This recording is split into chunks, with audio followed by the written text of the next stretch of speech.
Hello, everyone. This is Composing Live, where we have an up close and personal look at how music is made. Hope you're well and had a great week. Today, we are working on finishing up this huge project of a mock up transcription called the Moldau by Bedrich Smetana. This is the episode 14 and the last stream for this series, where I'm super excited to get this done and out of the way. But we're going to savor our time together and really get all the nitty-gritty details while we wrap this one up. There is a little bit left to put in the final part of this section. I think we're missing violin and some percussion. So besides that, we can go ahead and get started soon. Before I start, though, I'd just like to make one quick announcement. And that is, I had a track that I uploaded around Memorial Day, and it was called Always in Our Hearts. Some of you were asking, like Guy here, and some other people like Sam, who were asking if that track will be out on Spotify and other streaming platforms. Well, good news, it's out now. And it has been just for like a couple of days. So I'm going to share you that link if you guys want to see it.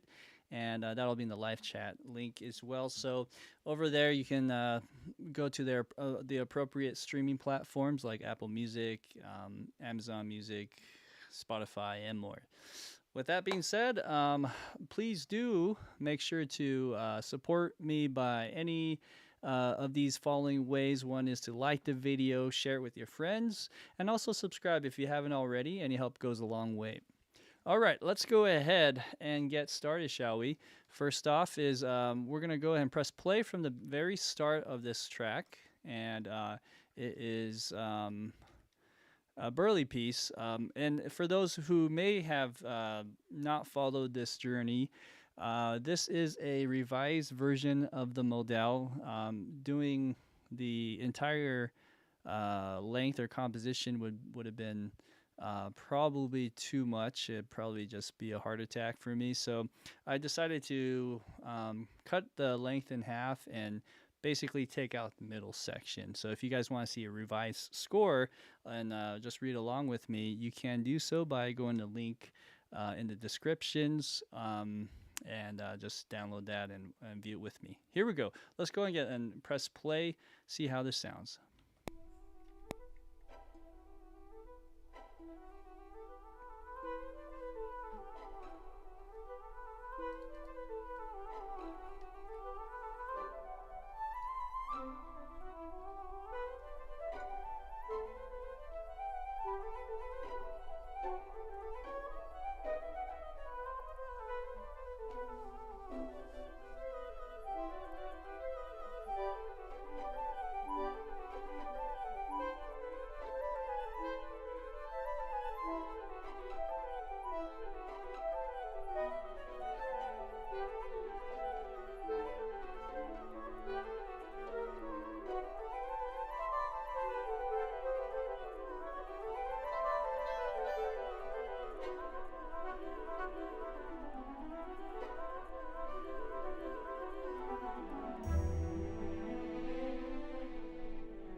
Oh, thank you so much. I got so wrapped up in this track that I was talking and speaking my mind here. All I was saying is, looks like there is violin 2 and violin 1 missing. So we're going to be doing that right now. And then from there, we're going to add percussion, whatever else to finish this off. This is a burly piece, as you can see, just a lot of notes, a lot of programming.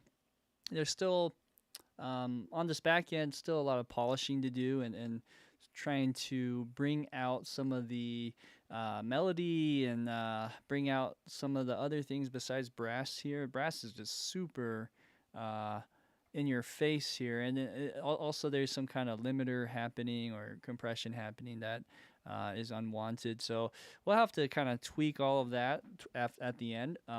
That's the plan for after I put in all the notes. So we're going to be polishing up and doing that. Thank you, Guy, for letting me know. By the way, I tend to do this, as you may know. So if I'm talking and there's no sound, I muted myself. Anyways, that way you don't have to hear me breathe and clitter clatter on my keyboard while you're listening. Okay, so with that being said, let's go ahead and add the violin 2 part. And oh, I thought I had the score up. Let me go ahead and pull that up real quick. And once we get that pulled up, we can go ahead and rock and roll here. Aha. Okay, so this is the Bootsy and Hawk score. And I did revise it, as I mentioned earlier. So if you guys want to see this, basically it's the same thing, but the middle section taken out. Let me also just change this to the rap mode. Ba-ba-bum. Okay, so what we're going to do is let's go scroll down to 330 something, or maybe it's even more than that. Let's go to here. That's 374 according to this little marker. So at 374, which is right here, we're going to start the violins. Okay, so this one I remember has interesting rhythms. As earlier as you can see, there were some runs with the strings going 7 tuplet runs, and then there's also just the regular 6 runs. But here also, I've noticed this before. Anytime you see these 2 notes, it also does this weird thing, and I don't know if I can zoom in anymore. Oh, there we go.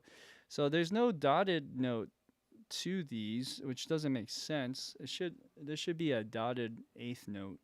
And basically this would be 1, and then this would be the and of 2 instead of 2. So anyways, I just thought I'd mention that because it's these funny things that you notice as you work on scores. Sometimes they're just not as neat and tidy as you would want them sometimes.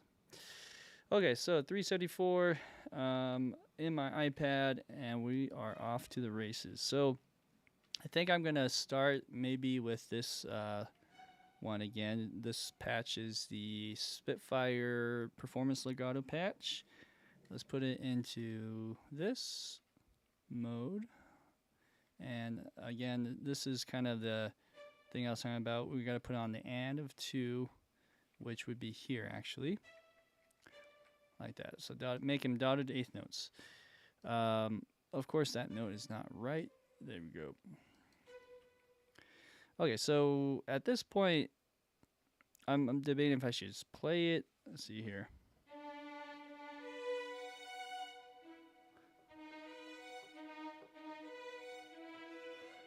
That's kind of a big jump, huh?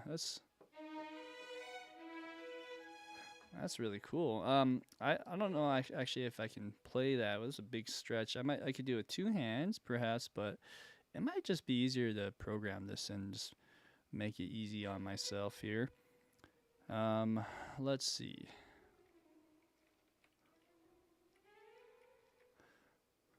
And I'm gonna turn this off. Okay, so there's that kind of idea. Let's bring that out as well. and then over on these two notes, it's kind of like that. So I like overlapping these legatos. Any chance you can do that, do it, because it really helps with the scripting. Yeah. And let me actually go back and press play over here.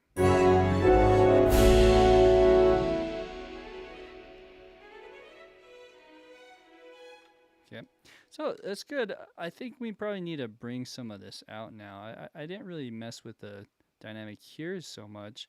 I'm wondering if I should just bring all of this up like that. And then over here, even more so. Yeah, let's just see how that sounds. Okay.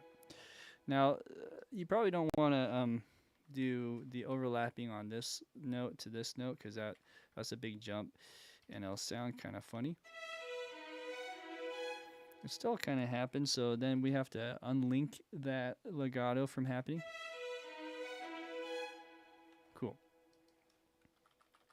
Guy, Cubase has a promotion for Cubase Pro 13 users if you want to buy Nuendo. So I'm discovering Nuendo. Nice. Yes. Yeah, Nuendo's great. There's a lot of features in there that's great for like film scoring that I really enjoy and save some time in the long run of things. So yeah, if you guys are wanting to try a different DAW, you're using, let's say, Pro Tools or Logic or one of those other ones, I think they're right up there. Steinberg makes really good products. Let's see here. So it looks like here it just kind of goes off and on with this idea with maybe a slight crescendo around here. So I'm just going to do a cheat and do that with a little curve, and then going back, I think at measure 381. This is 380. So at 381, we're going to change it up. And now it goes EBE like this. And then it like kind of flips. So it goes E. I guess I just could do the octave key like that. And I have to always remember to solo it because we just want to hear this.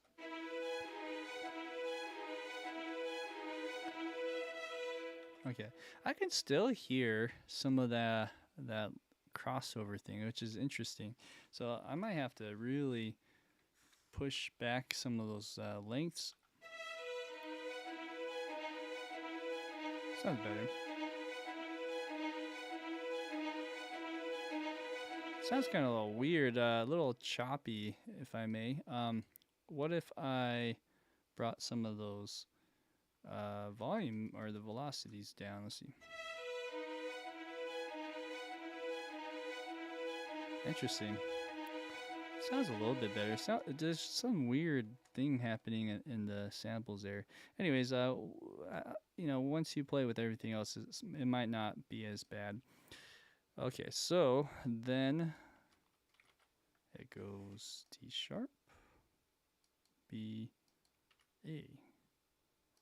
And then it goes A, B, D sharp.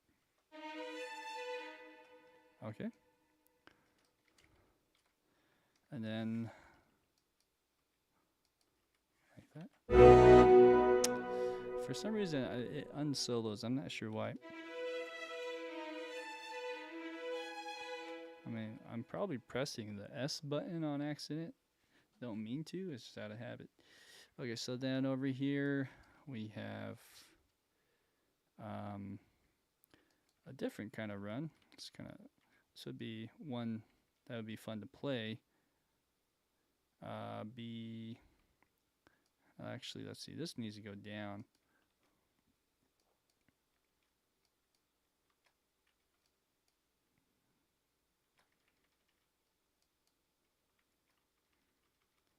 All right, so it should sound something like this.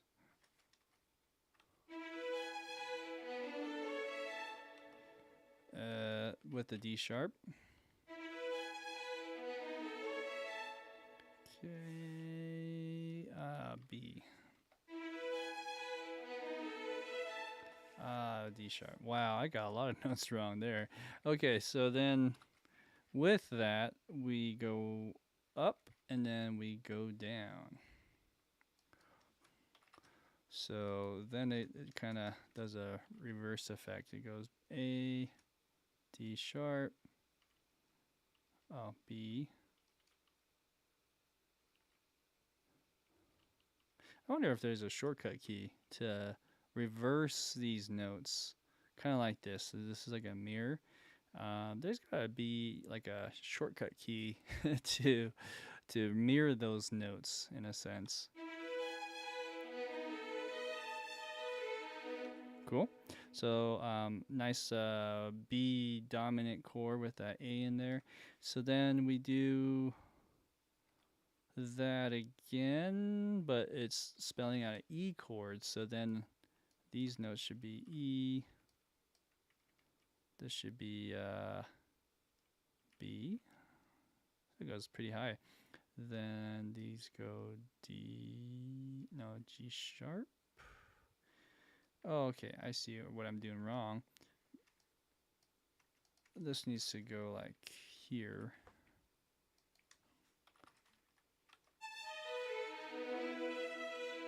Okay. Do.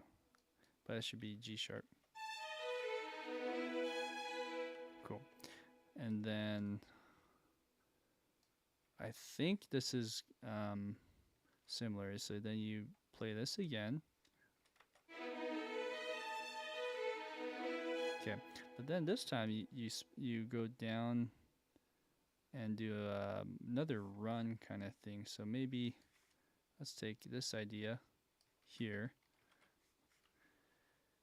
and then it's hitting a G sharp. So a pretty low note for that violin range. Then over here we have G sharp, B, and E. Cool. All right, next page. So it looks like we just do it again. Okay, now when it hits that high to low note, it's turning on the script to do an overlap of the legato. We don't want that. There you go. So then it breaks away from that. We do this kind of descending line.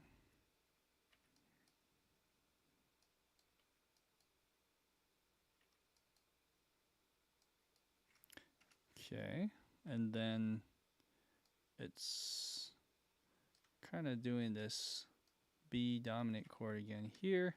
So it seems to be going back and forth on E major and B 7. And over here, this note looks good up until here. Then it's F sharp. This goes to B.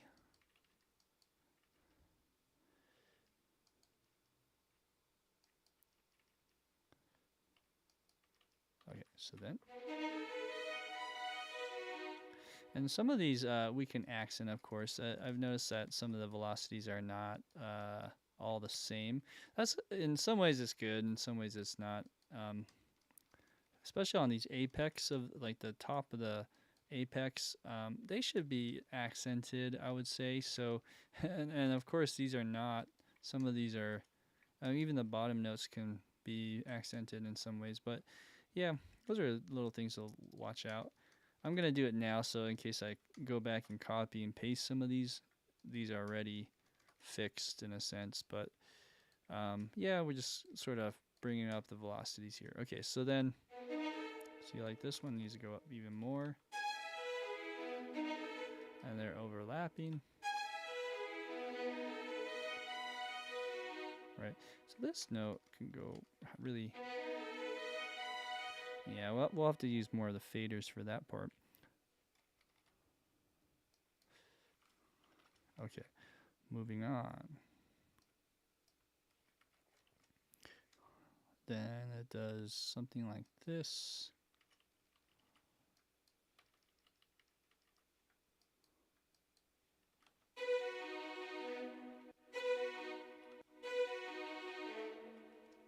And then back to this G sharp, which is just an E major in an inverted fashion. Okay. This is at forte or triple forte. So should I make a note here? Let's make a note. So in case I forget, let's put triple forte on that. Okay. So the next line or page, it shows this here. This is 396. Sometimes I jump ahead on my measures, so I just want to make sure I'm on the right measure. It looks right to me. We have that. All right. Good. Let's find. I guess I don't have anything that's similar to this, so let's just go grab these notes and bring them to a certain place. I think I need to go down. All right, and this is just spelling a E major chord. Nothing too fancy here.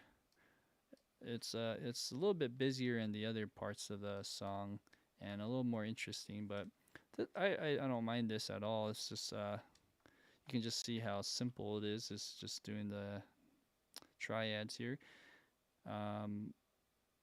G, B, E, G sharp. Yep. Okay. I can probably overlap that a little bit. And then this is doing the same thing. Okay. So if that's the case, I got to bring this down.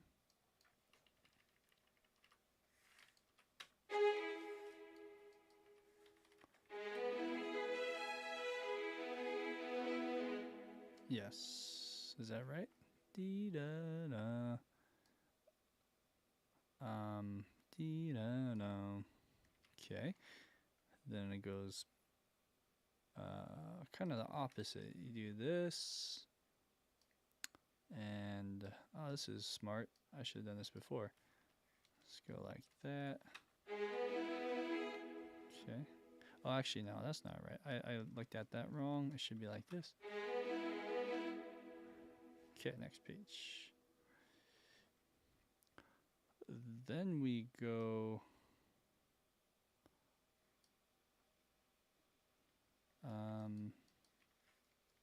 something like this.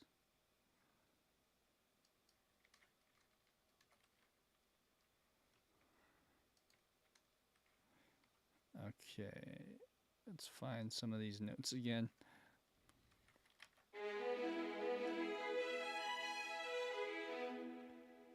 One more note. Doo-doo. Okay. After that, then it does this kind of slower movement. It goes.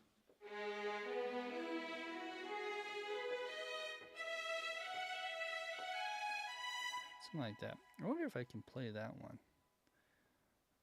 That might be easier.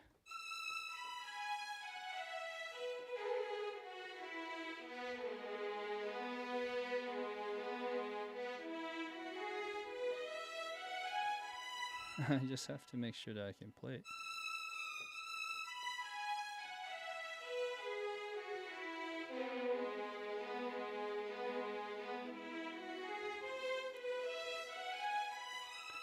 It's kind of the same stuff. Okay, so then let's zoom out of this and let's go to that measure that I'm showing or that I was playing.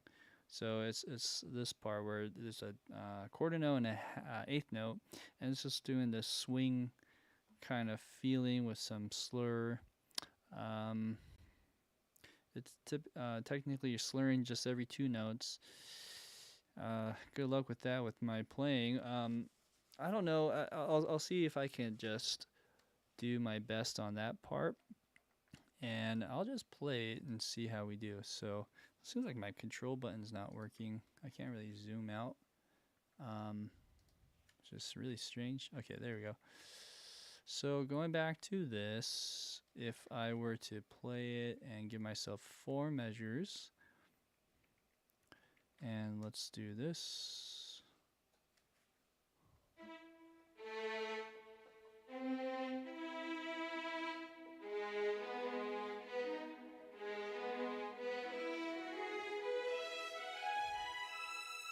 Okay. Anyways, let's do a slower version of that too. So I'm just gonna turn off the metronome or the tempo track. It's at 80 now. Even better. Okay, let's do a practice run. Hey, let's solo it too.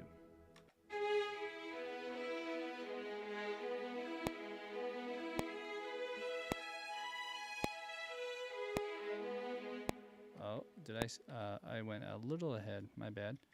Let's just do 2 measures this time.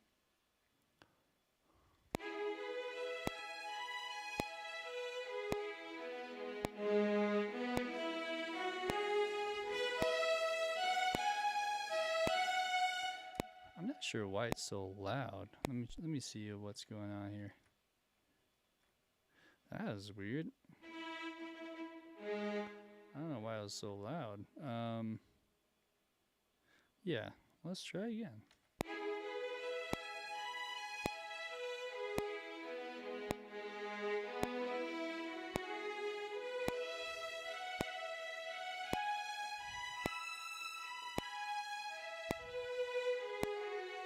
Oh, I think I skipped a note. Let's try again.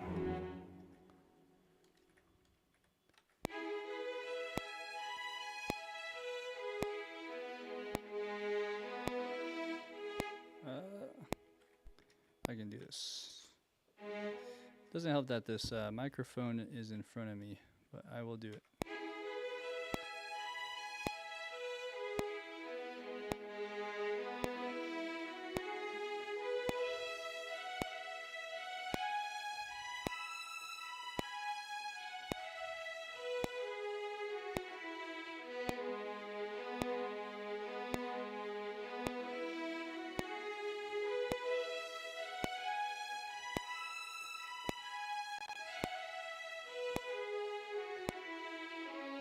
I lost my place. Let's see here. That next page turner was a little funky with all the jumps. I mean, not the jump. It's just in a weird spot. So I like my eyes could not find where the violin 2 is. But I think I got everything else right. So then over 413, I think I'll just retain some of that, just quantize that. So let's go back to 413, and I'll just kind of keep it going. So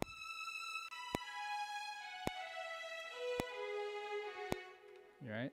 Okay, let me look at this real quick. Oh yeah. So whoop whoop. There you go. So I'm looking here. Haha. So my eye's still not adjusting. Okay, let's try again.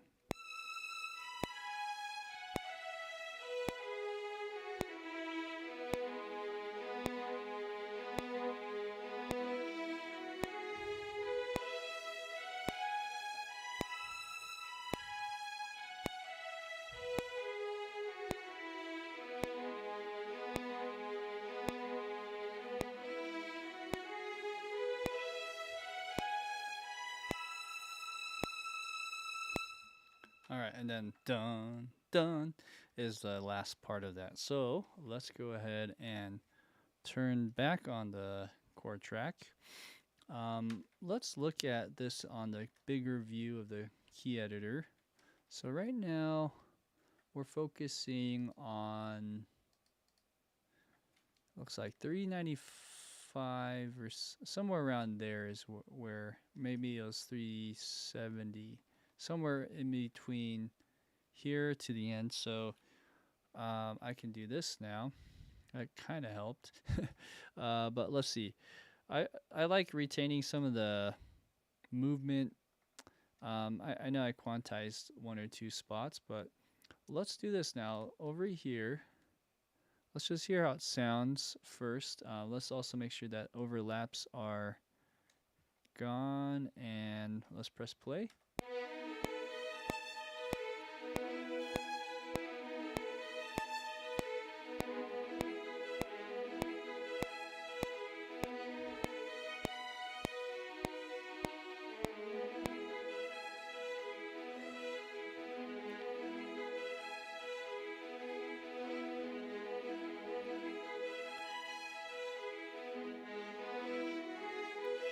Yeah, this is where I not messed up, but just started a little late.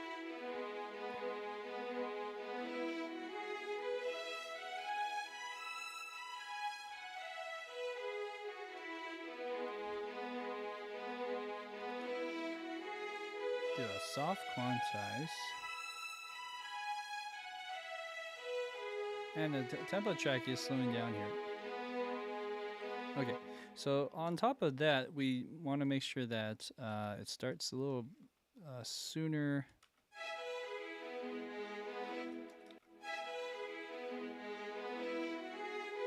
Okay, so besides that, just fix any velocities real quick. Okay, all right, now what we're going to do is we're going to record in the dynamics of all of this. Let's go to 374. I'm just going to go 2 measures back. And 374, just to kind of remind ourselves, this is fortissimo. There's some hairpins, as you can see. So we're going to try to emulate some of that and then just count our way through it. 395 is triple forte. Then it gets even louder. Well, I guess there's a little decrescendo here, but then they want you to go louder and go to fortissimo. So it's still, there's like a downward decrescendo happening at some point. This doesn't make sense sometimes when you're looking at, we have to put really big value on where you decrescendo, because then in order to drop down to this part, this is probably, I mean, I guess there's other things happening here, but this is probably like forte, so it's not dropping down that much. Well, I always just got to keep that in mind. Okay, so 374 is right here on this part. Let's go ahead and record in some of that here. Ready?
Oh, it kind of detunes there. And then there's a dun, dun at the very end. Okay, so you guys kind of get the idea there. I had to actually move this up as well as I was doing this. So let's see real quick. this is saying 98 in the value, so let's just delete all this that is not 98. Oh, let's see, 90. I can't. Okay, there you go. Yeah, this is 98, 98. Perfect. So, anyways, a little crescendo towards this fortissimo part or triple forte part.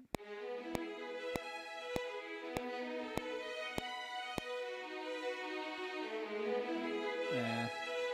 So this part's kind of weird too. I'm not sure if I should crescendo into it.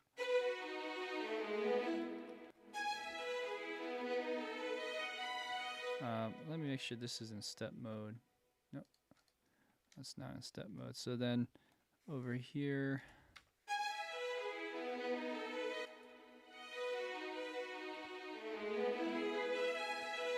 I just want to make it obvious, I guess, on that part. Okay, and maybe the CC7 data can also go down.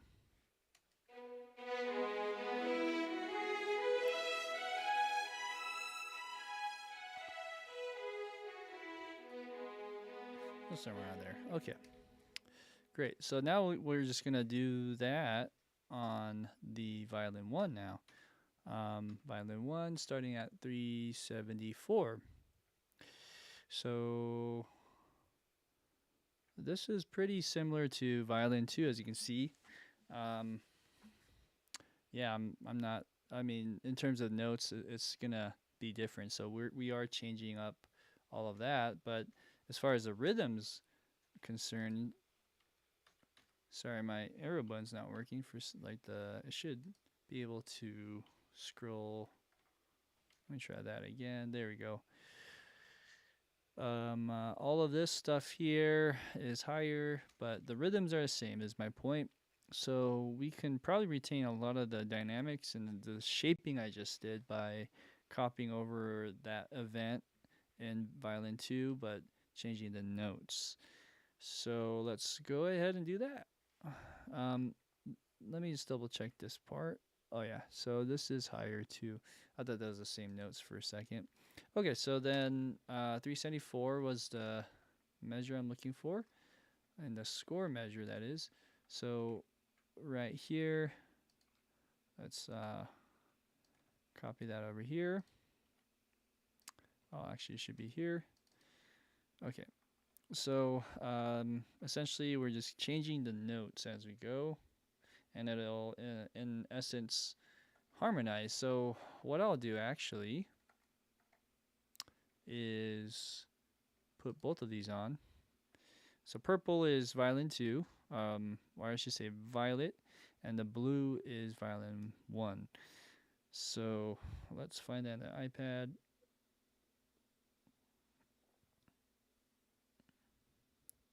And I'll also put this in the active part only.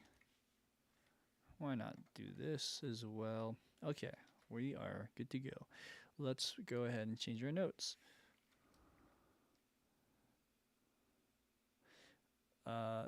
With the exception of the first two, everything else is pretty spot on in terms of rhythm. We're gonna go B, E, G sharp. Okay, where are the other notes? Oh, okay. Well, I just messed up what I did in that previous. So before I do anything else, let me redo those note changes that I just did in violin 2. Should be like this. Okay. And then the plan is just to play it. Sorry. With just these two instruments solo. Okay, that's the idea. I feel like we're missing a couple notes here too, huh?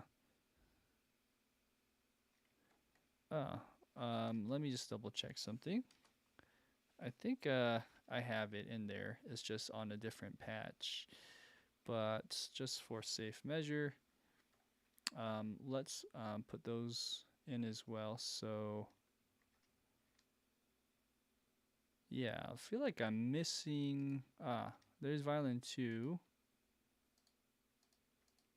Maybe I'll solo it out here instead.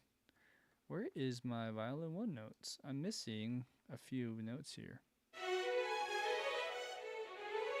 Okay. Oh, well, I am missing. So let's fix that too. So over here, we have this whole entire measure that needs to be filled. So let's go do that real quick. You have F sharp here, F sharp B, G sharp, like that.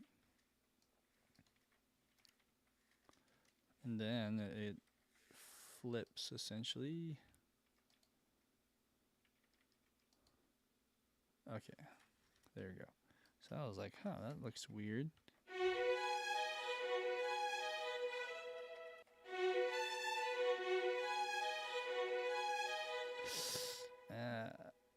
I think I have a mistake. Let me go backtrack now real quick, because this I just realized is the exact same as 206, or in the score measure that's 373, or 372 I mean. So 373 and 372 are the same, but in the score over here they're not. So I messed up here somewhere, and we're gonna have to pay for it.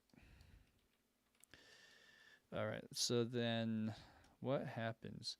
So as you can see, I'm kind of like back on some of these measures. I hope I'm looking at the right measures. Let's start there first. So 370,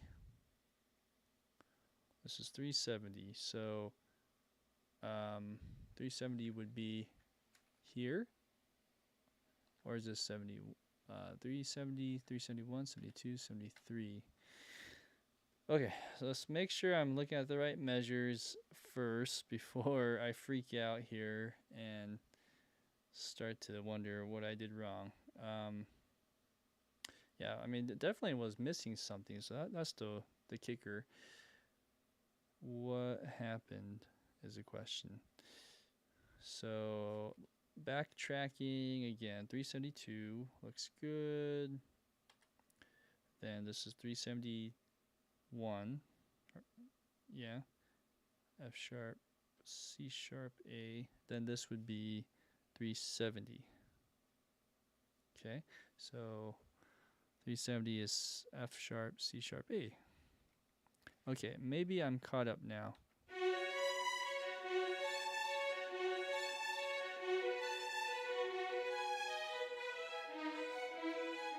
Okay, all right.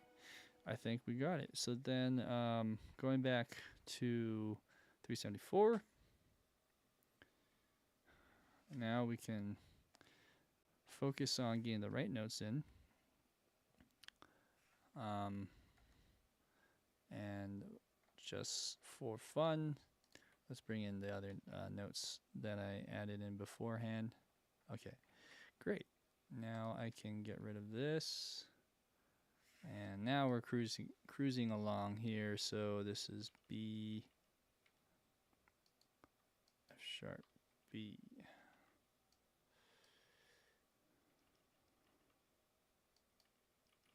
Okay, so B, G sharp,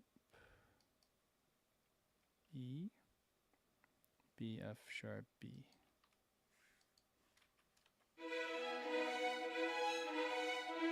Okay, so then balance wise, I don't know. Maybe we bring some of this up. I don't know.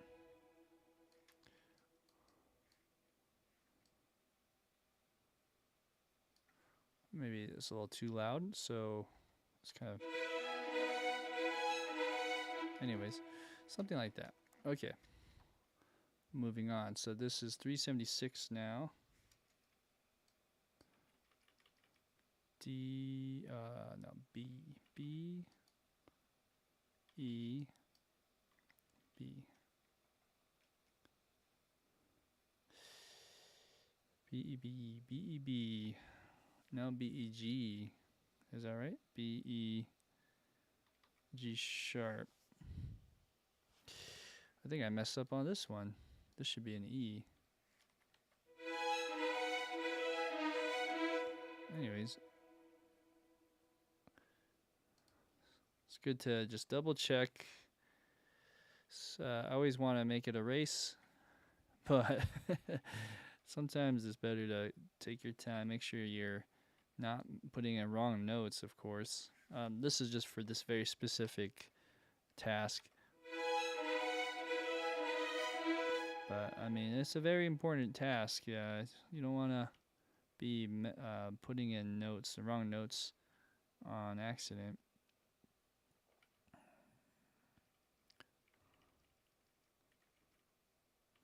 This one's interesting.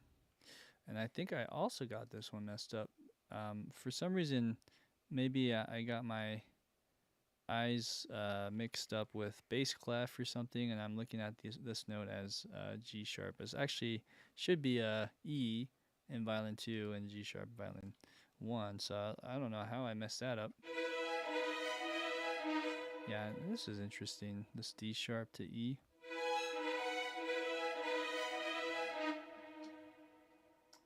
I don't know if that's right. Looking, maybe it's the smudge on the ink. It just looks like a D sharp, but it's actually B. That makes sense. Okay, so I'm doing double duty. I'm looking at violin 1, making sure I'm not putting in wrong notes, but it looks like that's what's happening so far. F sharp, B.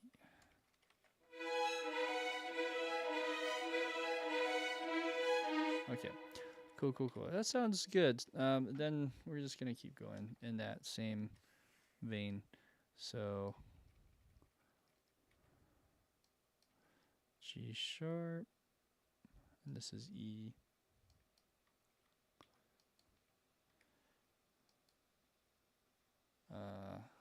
Oh, B. Okay. Cool. Moving on. B, B, D sharp, B,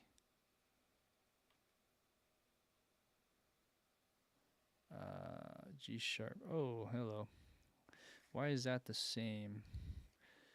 Let's see. Yep, it should be an E. Somehow I probably my eyes either looked up and thought it was a G sharp, but it's really an E in the violin 2 again. I'll have to be super careful there. Okay. Alright. So then, a lot of B's. It usually starts on a B, that's good. Then, yeah, same thing here. That violin 2, it's not right. Okay, so B, E, G sharp, B, F sharp, B. All right.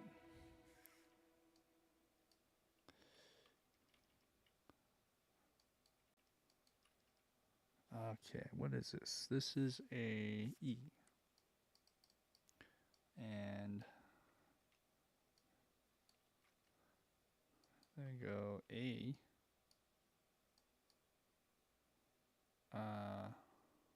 Did I look at it wrong again? Let's see. Yeah, this should be an A.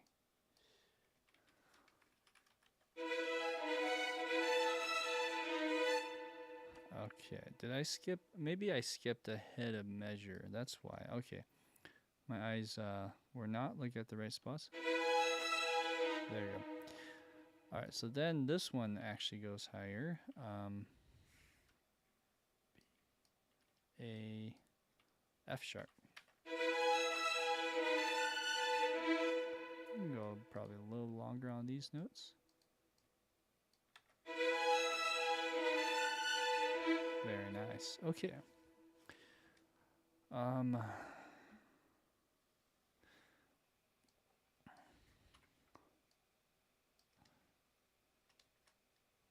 E, B, G sharp. Let's make these longer. Sounds great. Going to the next part, we have something like this. So it looks like it's just an octave higher, which is great. I believe this last one, though, is F sharp. Okay. And this is kind of a mirror of that. So we go whoop. And we go whoop.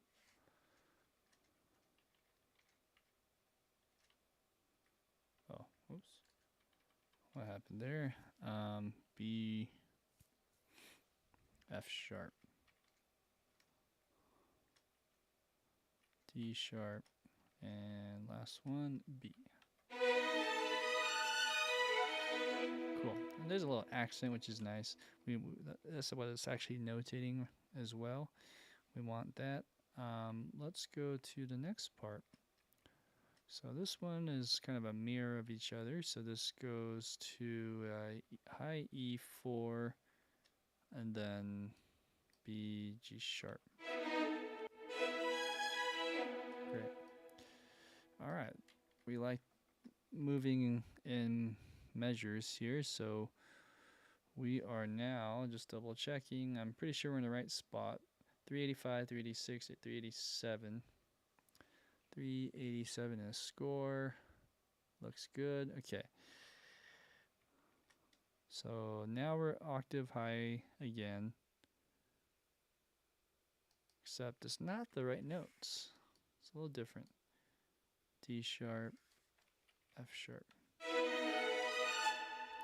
Okay. And then the same idea. I think this is more or less the same but just mirrored. So I'm just going to match these notes as such, like that.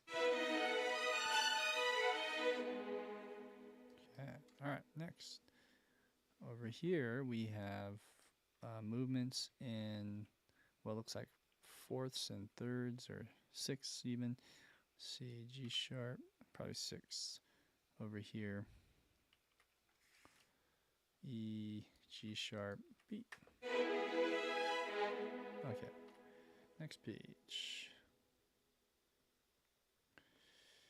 We have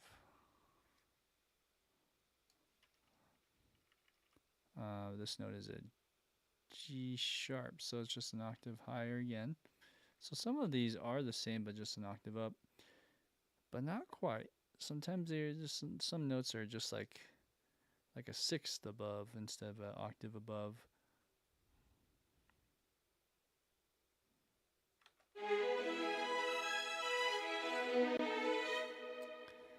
Hey Sam, good to see you, man. No worries, no need to apologize. Yeah, it's your mom's birthday. That's awesome. Let's see here. Hope you guys had a good birthday celebration. Had some cake. Or if you guys want to eat healthy, you know, those like a nice fruit tart. That's what we've been doing.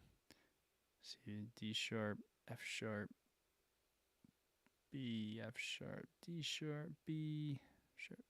Okay. Cool.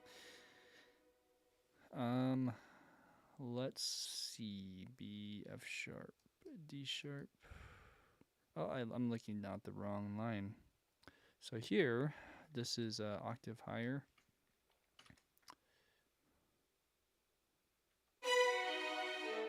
Okay, so the first three notes are good, but then it just kind of goes to here.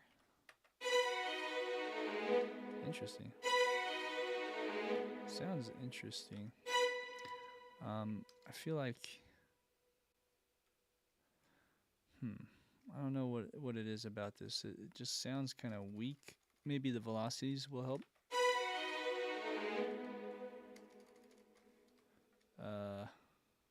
If I were to, yeah, maybe a little crescendo there. Oh yeah, I hear you. Gotta eat safe, right? Can't spike that blood sugar. So over here we have, oh, wrong line. Okay, so blue is violin 1, just so you know. So you got E, all these lines here. It's kind of hard to see. I'm gonna bring it down again. Okay, so E, G sharp, B, E, G sharp, B.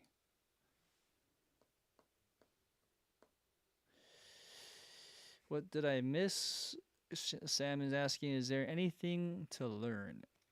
Yeah, I mean, that's up to you. It's to the eye of the beholder.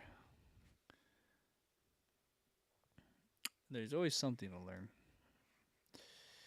Over here we have E, B, but no. What I was gonna say is we've been trying to finish this piece, and we're working on the violins. Once we do the violins, we're gonna do percussion and all the odds and ends from there. Oh yeah, there's the last two notes, of course, of the entire piece. We've got to add that into the entire orchestra as well. But let's check this run right here. Ah, that's nice. So these are in sixths and thirds and yeah, fifths even. So this is a nice run. It has a nice pleasant overtone. Ah, that's the sound you want to hear when you wake up. Okay, so then on this measure, this is 398, 397 in the score.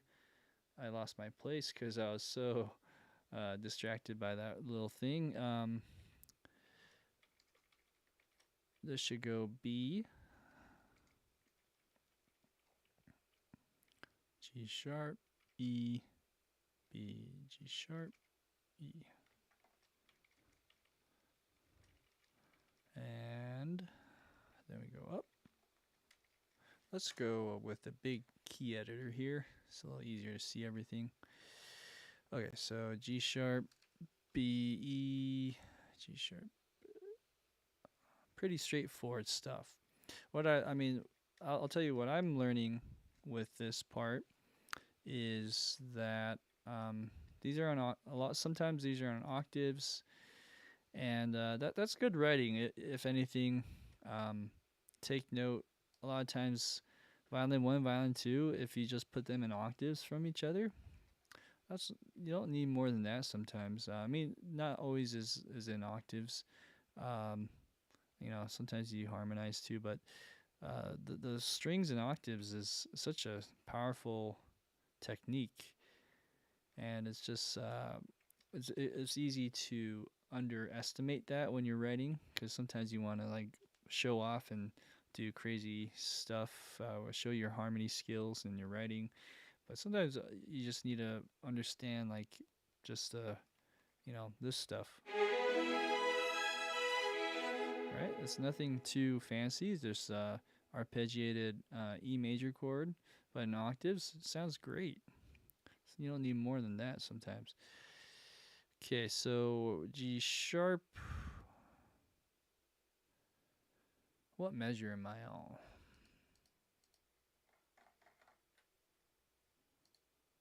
Oh, there you go. So this is 400 now, right? So why is this so low? I see. Okay.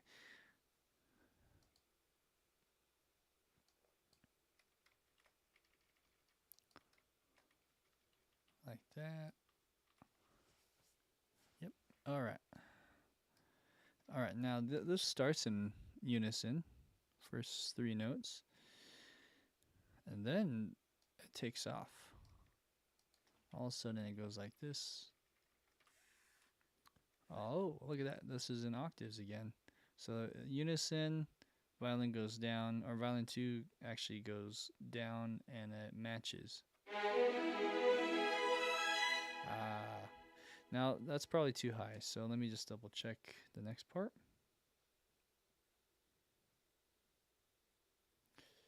G sharp, B, E, G sharp. Okay, so after this G sharp goes down to E. Something's not right though. Let me see.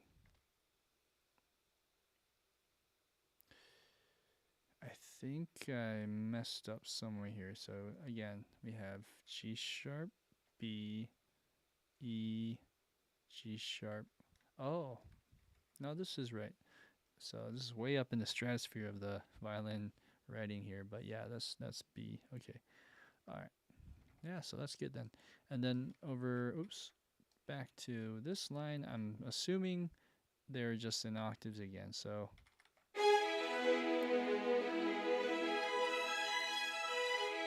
great. I'll have to work on the balancing there. My violin 1, I'm not sure if it's too loud. It could be. Okay, so now we're at this fun little dying down section. So the notes here are all different. They're all harmonizing here.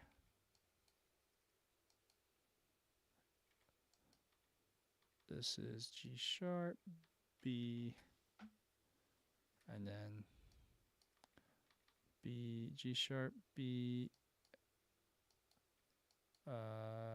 E, F sharp. Okay, let's listen to a little bit of that.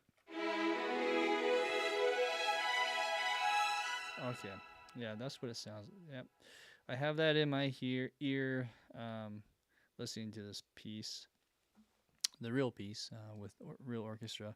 But man, that there's something special about that. It's just the violins doing that much. Let's listen to it with the rest of the orchestra. Let me try again. Give it a moment to tail out. Okay, so to me, I feel like the brass is a little loud. I could try bumping some of this up in the strings. It's actually pretty loud, but I mean, it doesn't mean it can't go louder. I might have to automate some of that into the faders, or just bring the brass down. I don't know. We'll see.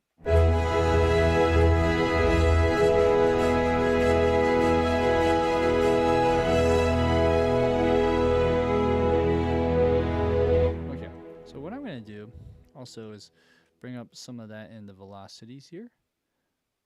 I think that'll help. But this really needs to stand out, so I'll do whatever I can to bring up that as much as possible. If I need to, let's bring this up as well to the tippy top. So this is at 118. Let's bring it to 127, and then let's finesse that a little bit.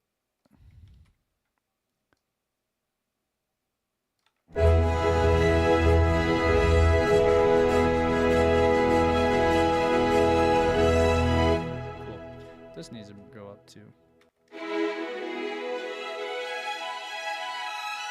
Okay, great. Moving on. What measure are we on? This is 407.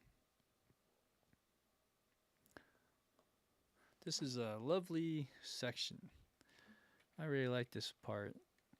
There's just something very soothing about it.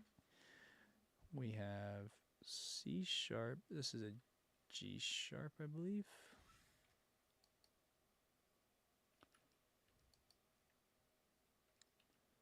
E, B. Okay.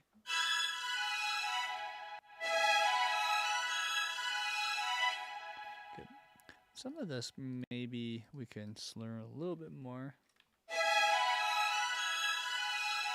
Anywho. And all this right here also maybe let's bring up in the velocity. Okay. So moving on, we have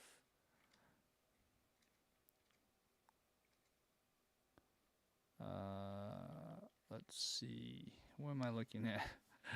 G sharp, F sharp. Okay.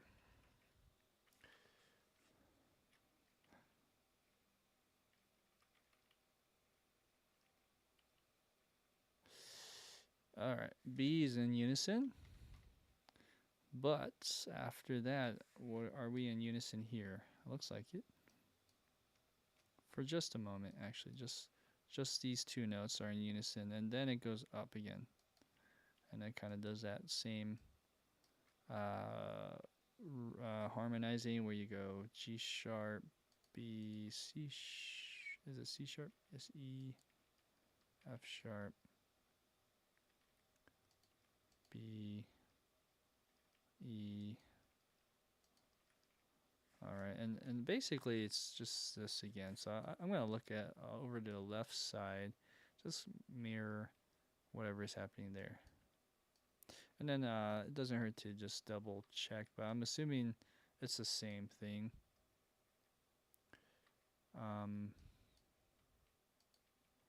Okay, so let's just see these notes in real quick. Doing the quick note check. This is 413 now at this part. This part you have G sharp, F sharp, E, B, G sharp, F sharp, E, B, G sharp. Okay, moving on.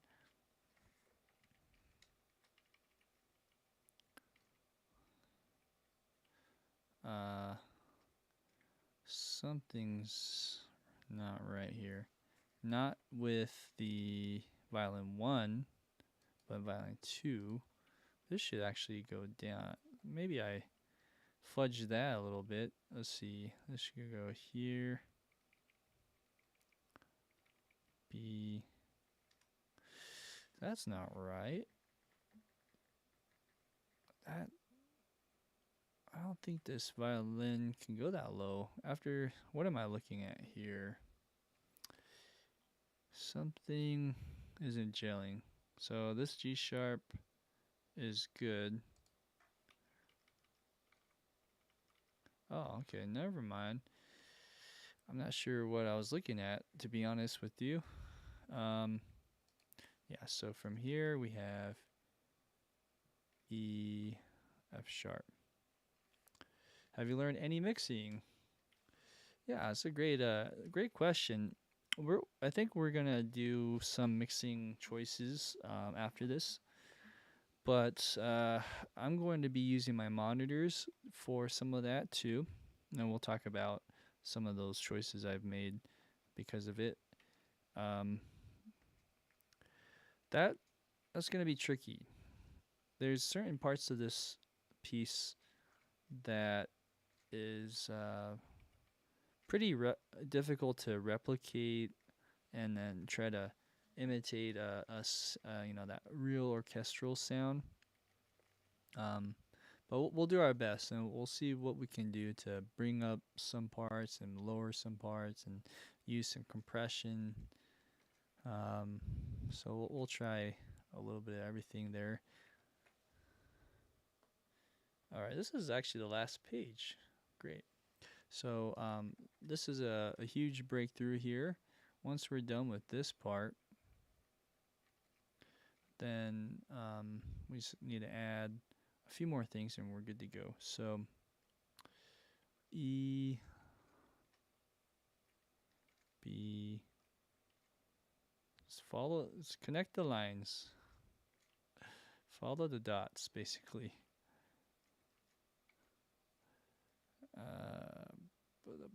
E, B. Okay, this is a unison. And then we have E, F sharp, B, E,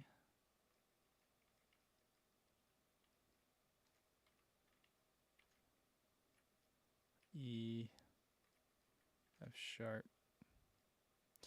Oh, let's see, something happened here. I think I skipped a note. B, G sharp. Okay, somewhere I lost that. Okay. And then this one here, this E should go up to G sharp. All right. So let's kind of let's maybe do a balancing between these two instruments as well, but also do a note check basically and hear how it sounds. Um, I should probably go to the very start of this and just press play and see how it sounds.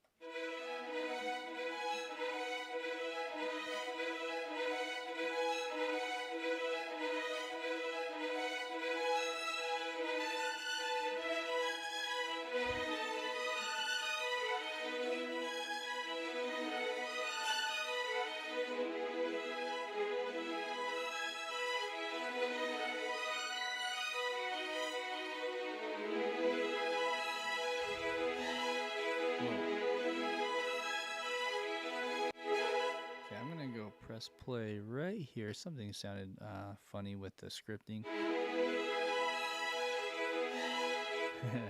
Okay, so it's right there. So these notes are slurring in a sense, and this has like a big portamento sound. Still doing it though, so we just to fix that you kind of just have to bring the length shorter. But when you do that, the attack is very bright and abrasive. There. Sounds better.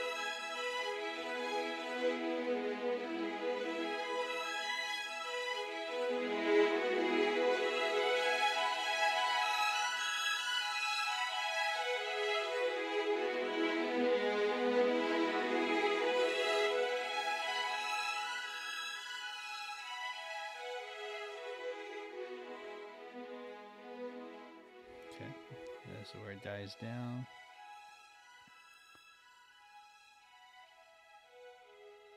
Ah, that's nice. You can hear where it goes in unison for a brief moment.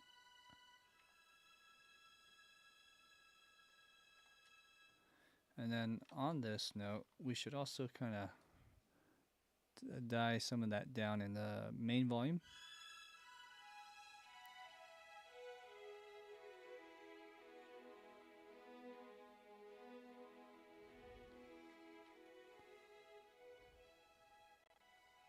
Oh, let's try again.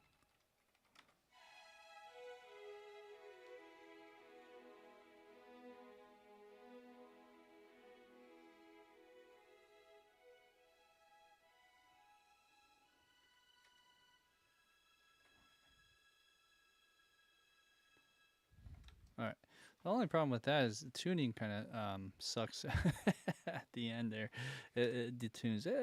It's not that. Maybe in context, it's not too bad, but I don't know. Those are the things that really drive me crazy sometimes with samples. Um, let's do this. I'm gonna as an experiment. I'm gonna press play a few times at this part. Okay. Ooh, hello. It seems like it's really quiet too. By the way, sorry about that. On this part, you probably can't even hear it unless you're really blasting up your headphones. But on this part, it starts to detune a little bit towards the end. I'm not sure which one it is though, so I'm just gonna see if I can fix that.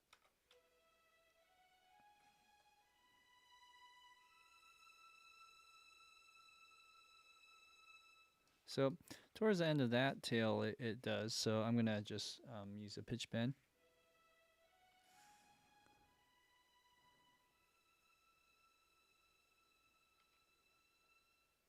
All right, that's a little too much, but that's the idea. So then we go here and push it down.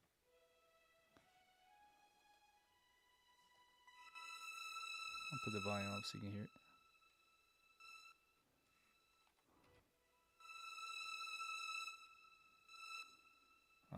It's really fighting with me because of these guys. Let's mute this for a second. All right. Anyways, that's one side of the coin, and then here.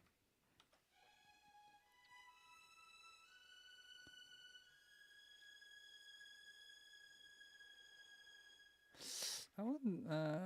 it just kind of wobbles a little bit, and that's not that's not the end of the world.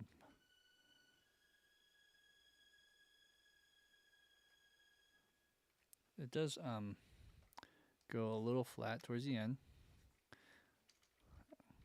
It does, you know, it gives it some charm in a sense when that happens too. It's not always bad, but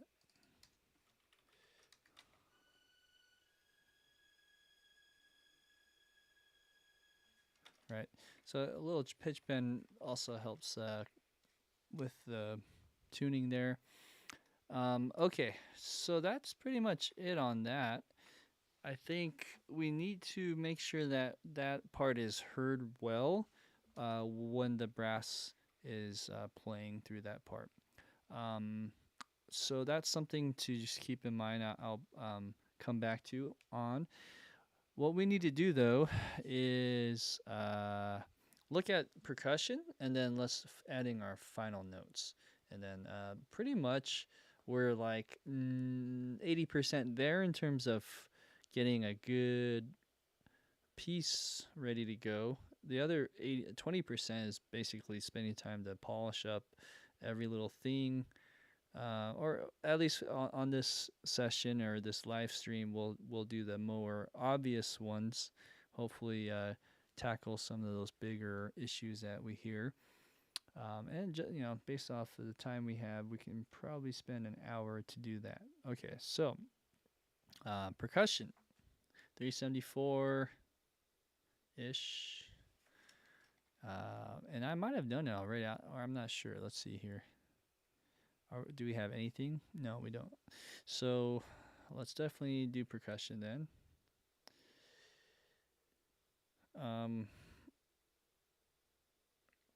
So going to the screen here, you can see that we have timpani, the same auxiliary percussion that we've used in the past. There's Piatti, Gran Cassa, triangle, and timpani. Okay, so let's start on the timpani. That's probably the easiest one to go. We got E, B, E, B, do, sol, do, sol. So then here I might have done that already. Okay, that's good.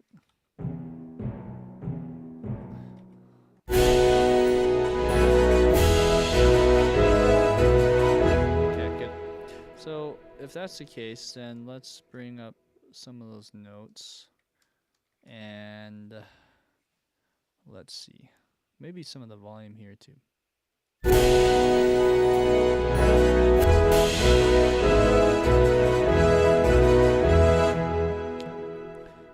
And the other thing was the volume. Let's see if there's. Well, first off, this is fortissimo, triple fortissimo, 395. Let's hear the bouncing on this part. Okay, I think these are rolls.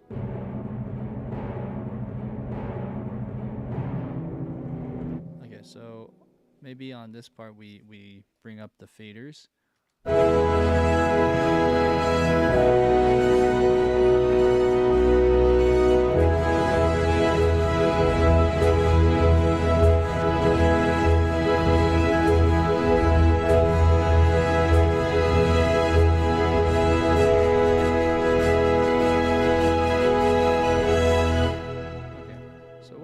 Here, this is going dun dun dun dun dun, and it's crescendoing. Oh, okay.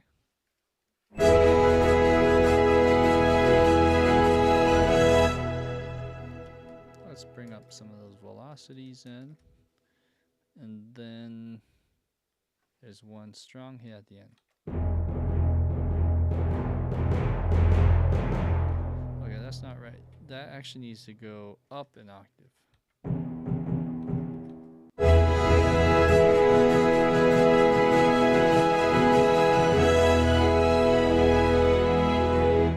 that means this is wrong too then.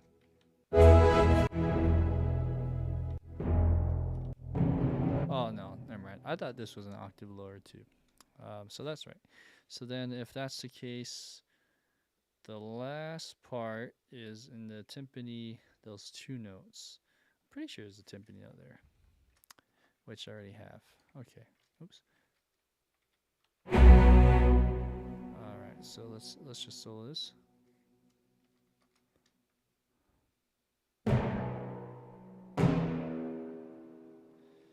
Yeah, it's pretty loud. Okay, then if timpani's done, let's go to the Gran Cassa, which is bass drum, right? Bass drum at 374. We got a hit down here. Oh, that's crash. Well, let's see, bass drum. Oh, it's right here in the neon yellow. So we have a hit here. Oops. So there's that. We also have a Piatti crash, and after that point, is that it? No other. Okay, there is some more hits here. It looks like they're in pairs, so let's put them together with the crash. And this is looking at measure 384 in the score. Let's count together. 378, 79, 80, 81, 82, 83, 84. Okay. Oh, hello. Sorry, this happens sometimes because I'm on the upper divider line. There we go. So then there should be a crash here.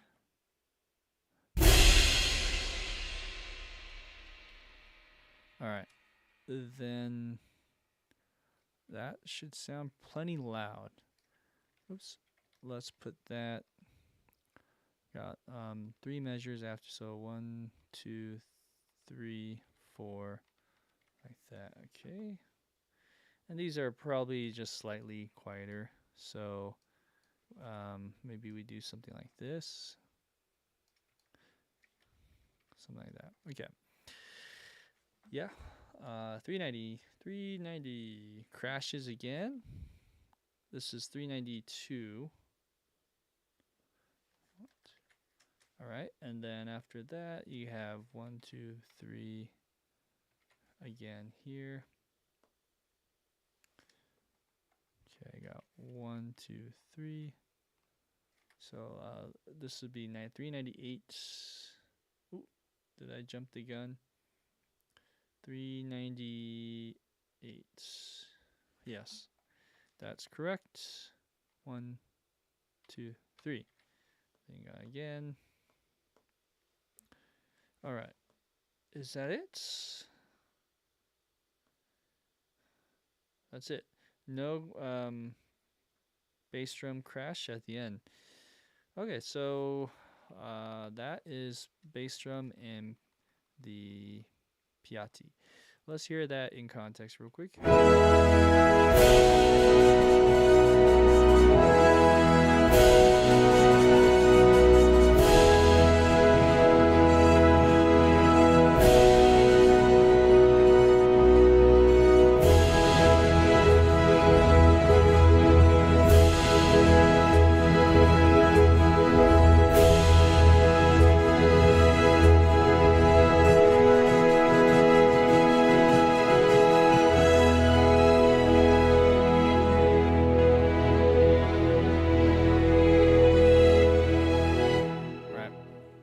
Okay.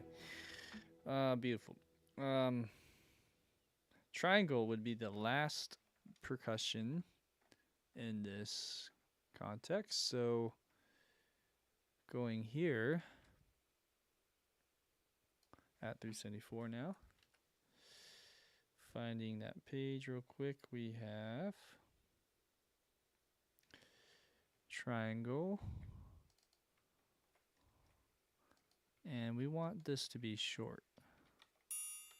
Kind of like that. So first hit's accented, it says. And then we just kind of continue from there. And if it's accented, you could also just boost it up here, so to speak. Something like that. I'm going to play it with a band so that you can hear the volume. And the velocity. Okay, so then we just go across the universe here with these triangles, so to speak. Like that. 1, 2, 3. Okay, and then there's a little roll here. And I'm assuming when you see rolls like this over here in this context, I think the composer was meaning to tie these. So sometimes you see that, and as a percussionist, you think, oh, do I like go ding ding, or do you go ding all the way through? And I'm assuming that's what we're doing here, but I could be wrong. I could be wrong. Sometimes there's ties in later in the score, and you're like, oh, maybe the composer wanted that, but I'm assuming we just do that. So let's go to back where I was. All right, starting here. This is what measure? 381. And from 381, we're gonna roll to 386. Score measure, that is. So 89, 88, 87, 86. So yeah, up to here. Oh, actually, like that. And then this note is just one ringed out.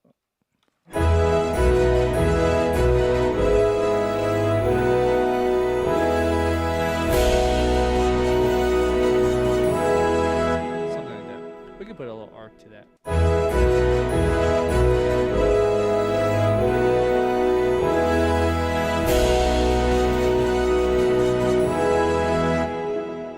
Alright. And then we got here.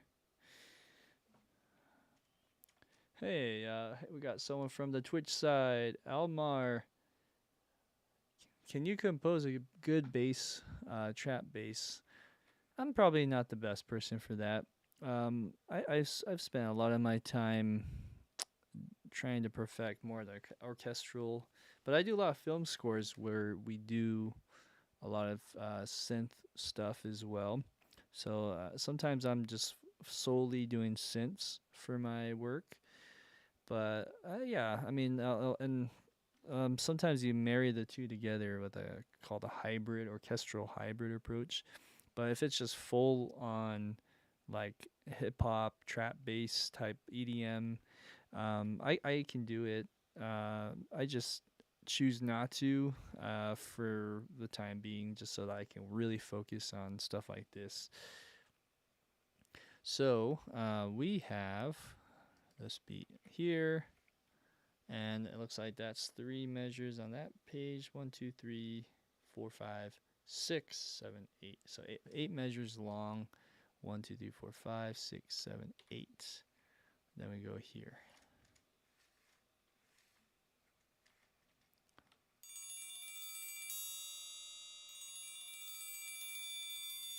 Now we'll just kind of high point and down. Okay, so let's hear that.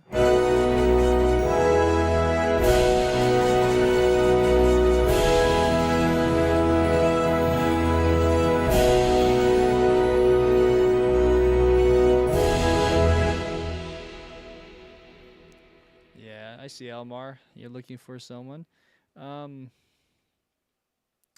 Yeah, I don't know. I mean, I probably would refer you to someone that could do that kind of stuff. I don't know anyone off the top of my head that could, but yeah, hit me up, and you can email me. There should be a email somewhere listed in my Twitch channel. If not, it's definitely on my website. But yeah, yeah, hit me up, and then I can try to refer you to someone. Okay, so then we got this.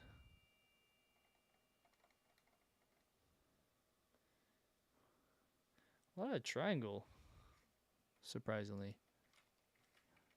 Okay, so then we do this, and then you go whoop, here. Okay.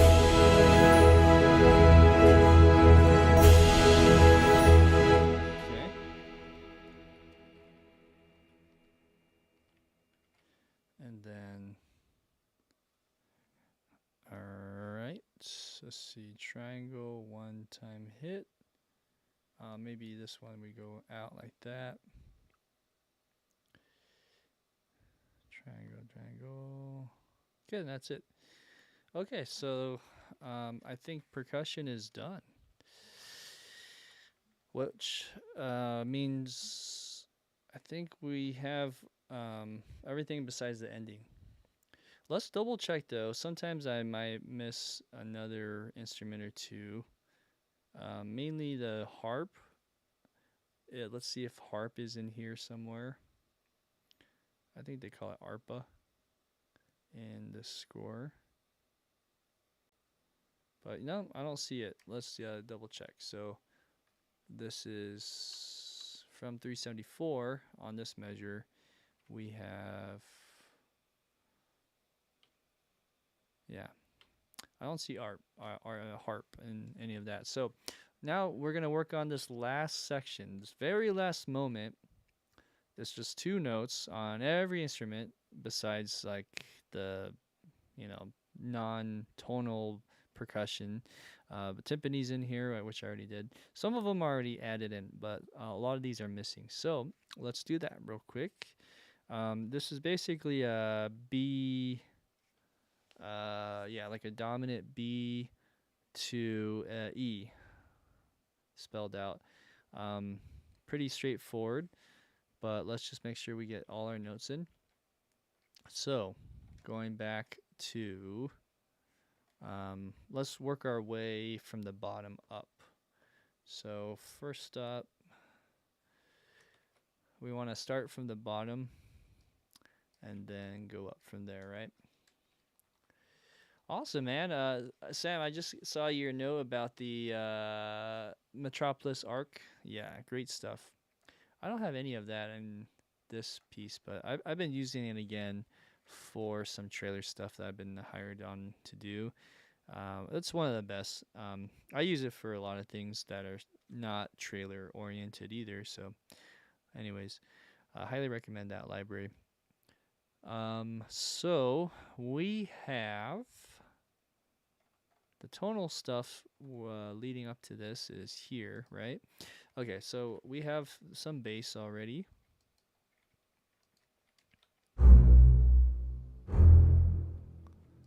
Yeah, that sounds pretty good. Let's just kind of work in that with this. This is both cello parts, I think.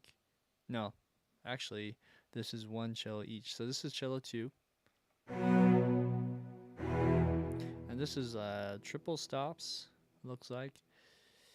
Blah, blah, blah. And then here, where is cello 1? Cello 1 would be here. Okay, so this is not the one we want per se. I might actually use, oh, it looks like I already I beat myself to the punch. It looks like back in the day I did this one. I think that's a little too long, to be honest. Let's try that. Okay, so far we have that much.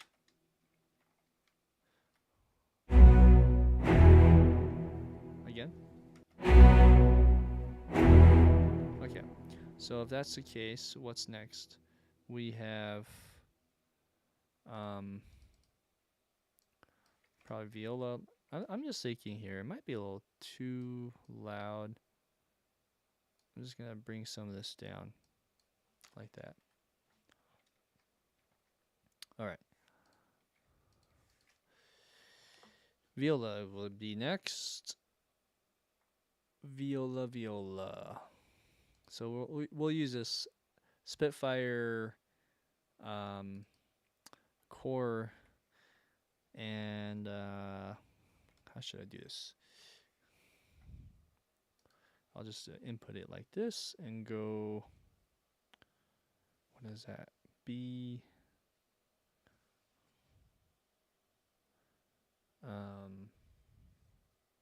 A? Yeah, it's a B A. Is that right? B A F sharp. Okay. Now that B might be a little too high, so oops. And it should be an A. That's what it's saying. Yeah. Okay. So here we'll make it a marcato, perhaps.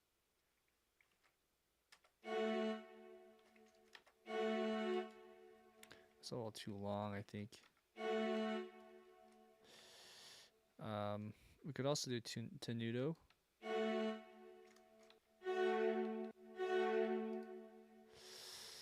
Marcato sounds maybe better. Okay, so then if that's the case, we just go up and resolve that to an E with a B, and that's going to be a G sharp. I don't know, maybe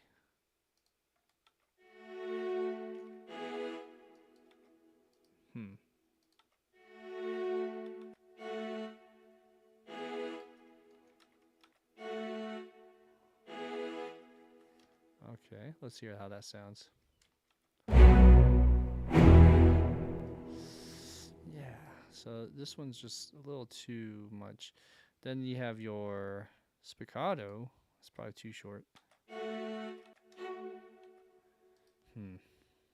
Tenuto maybe is the way to go. Let's bring up this volume though.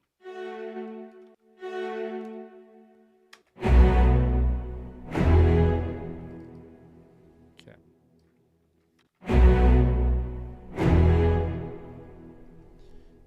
All right.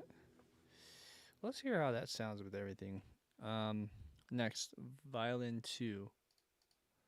Violin 2, we have a really stretched out third,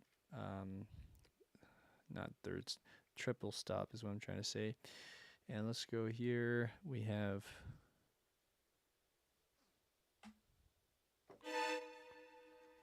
okay. And over here we have okay. Let's get rid of this. And maybe on this one we assign it as a tenuto as well. Bring up the volume or the velocity.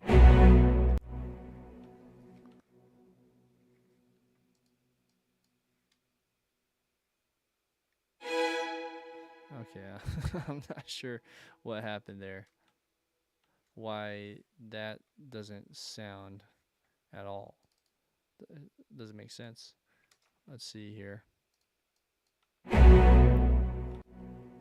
Wow. Okay, well, maybe I need to bring this tempo track back.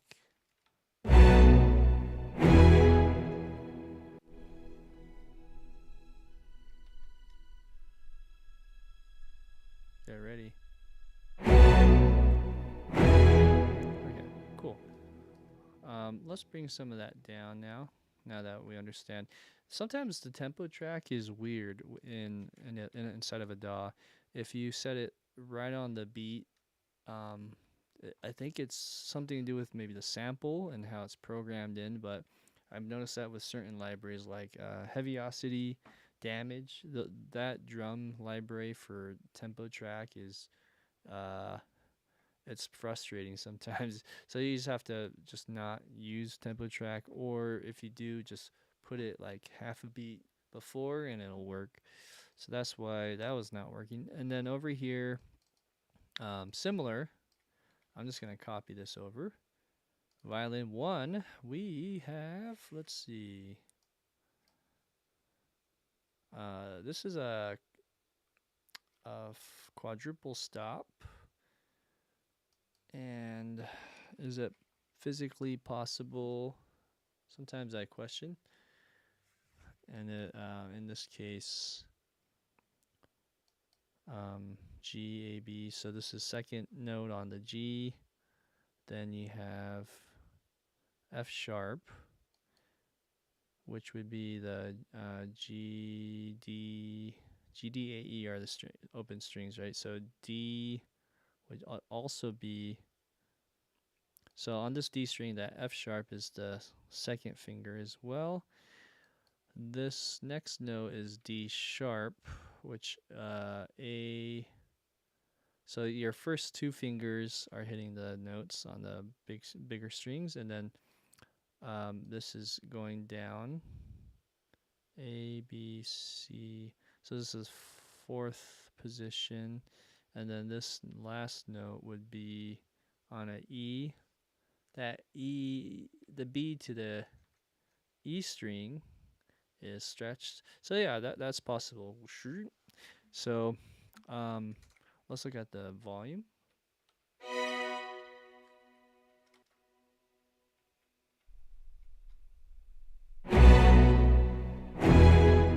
Okay, and the last note's not right. So okay. We want to hit up to that E, G sharp, B, E. So that actually is doubling up some of those notes in violin too, actually. Over here though, let's see. Yeah, I'm just wondering if I should bring this up.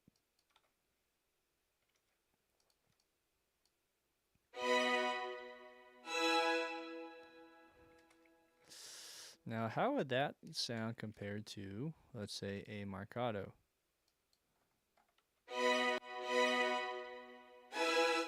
Oh.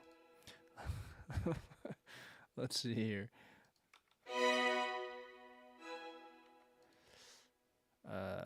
Tenuto.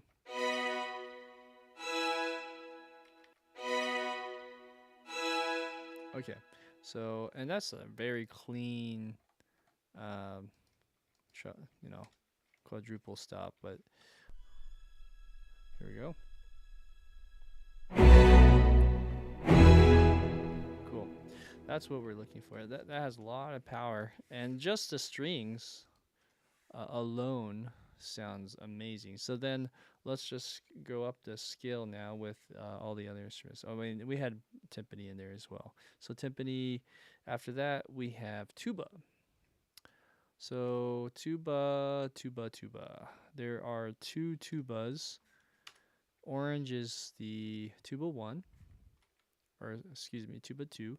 So on orange we're gonna go B, like that, and E. And then the other one's the same but an octave, like that. All right, so then let's make these marcato probably, or tenuto for the Spitfire stuff.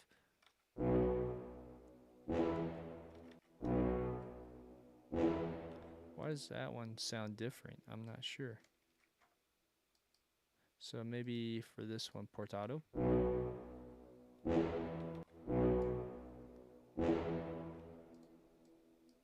Huh, I'm not sure which one's the short one.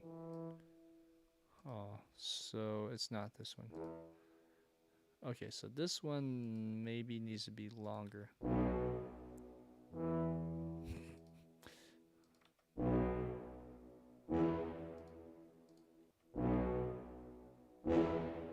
Wow, that's a short tenuto. So anyways.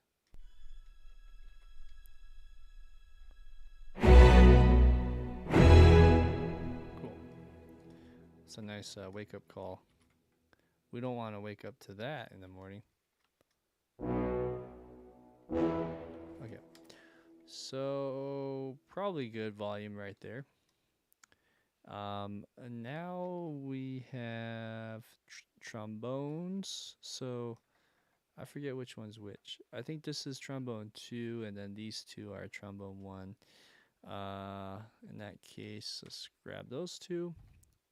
Okay, trombone, let's go down. Trombone 2 would be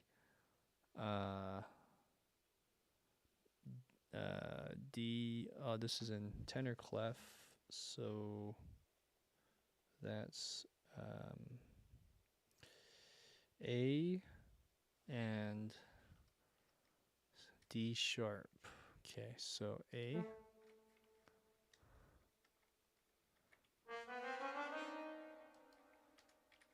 All right, and let's do tenuto.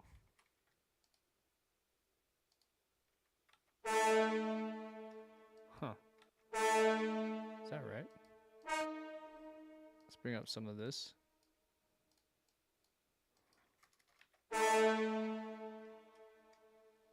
Yeah, it's pretty up there. That is the right octave, I believe. And then here we resolve up.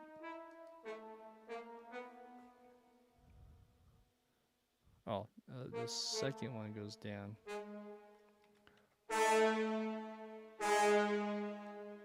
That's the idea.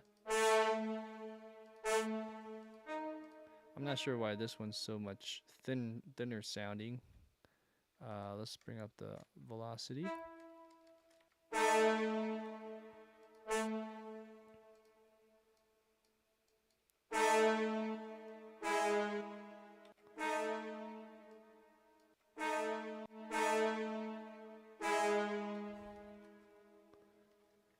Okay. Great.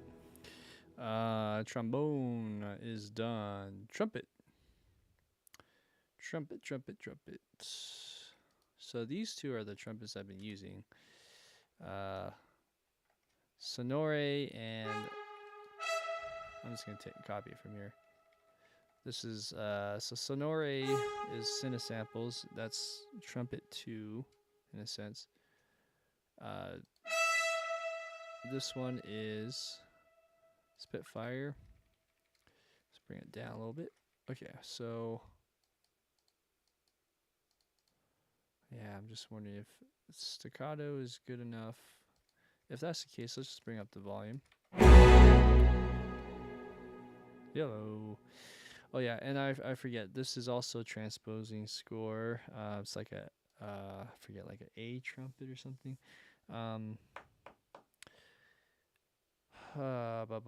I think this note is really a, I can't remember now.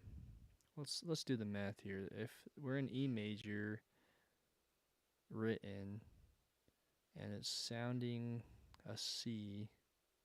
Oh, I think these are E brass instruments. So E trumpet, E horns. So the E trumpet would mean G sharp, G would be third sounding louder, or third sounding higher than written. So that G is actually a B. Yes, so it should be here. And then this one will be below that. That C is actually a third sounding higher, so is that right? Third sounding higher would be an A. That doesn't make sense. Oh no, it would be the other way. So a third sounding higher is E. So there's an E here. Well, it should be the E3 though. And then this one is also an E. Okay, let's hear that. Oops. Cool. All right, and let's double check. I kind of like it a little longer. This one though is not sounding good. Okay, so we need to really accentuate that.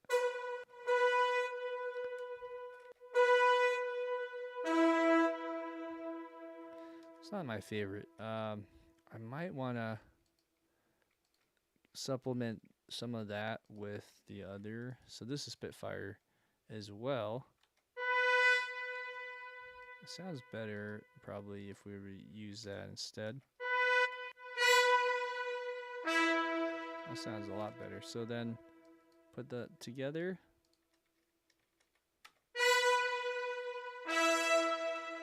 Great.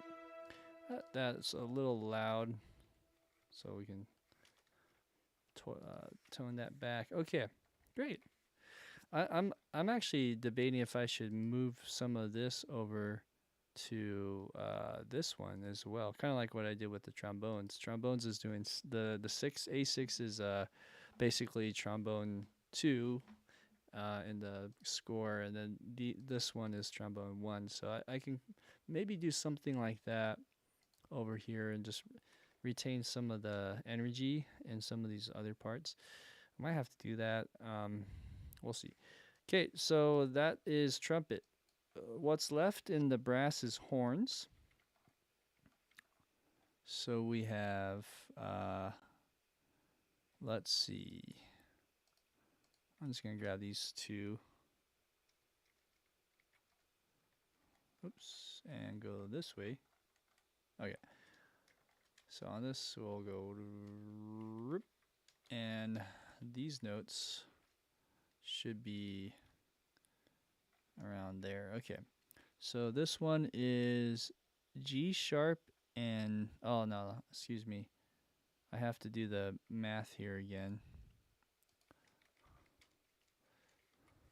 Also, this is something like that. Okay, so bottom voices are the horns 3, 4. So these are E horns, and E horns make it so that if it's a F, it sounds like an A, and if it's a B, it would be a third above D sharp. Okay. Transposing the other notes here, we have G, which is a B, and then, is that right? Yeah, B3, and then this one here is D, which is F sharp. Okay, so this is what this sounds like. Let's put into the right articulation. Okay, it's kind of quiet. So let's fix that.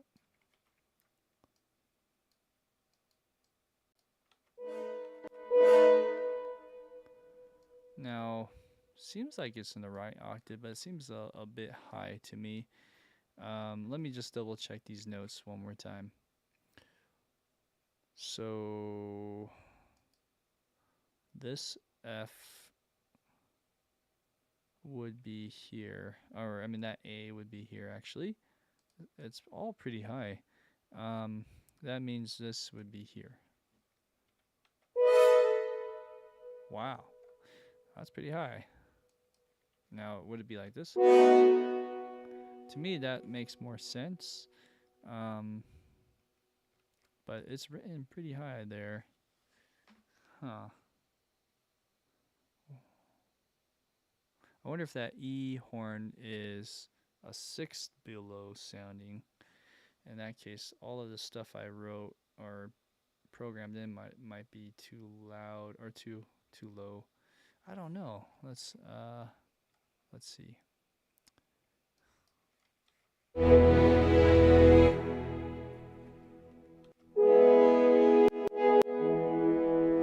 Yeah, no, I think we're right. I think this is it. This, relatively speaking, with the other stuff in the score, it's actually written lower. So yeah, I think this is right. It just sounds so high. And then over here, we're gonna resolve these. So, horn 4 should be a G sharp. Horn 3 should be an E. Horn 2 should be a B. And horn 1 should be a G sharp. Okay. All right. Let's hear everything together. 5, 4, 3, 2, 1. Ah, wow. So much reverb. Okay. Then we have the woodwinds. Woodwinds, we have here bassoons 1 and 2. Let's do both of those. Okay. B. And on the others, well, actually, this just should be on this side. And then on this side, it's B's and D sharp and octaves. I mean, it's not octaves per se, but it's an octave apart and a third. So then there's that and there's that. Let's bring up the volume.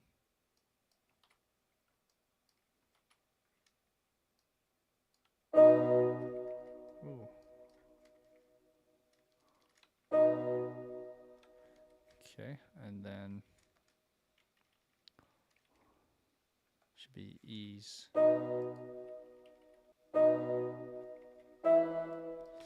It's interesting. Did I do that for both of these? I did.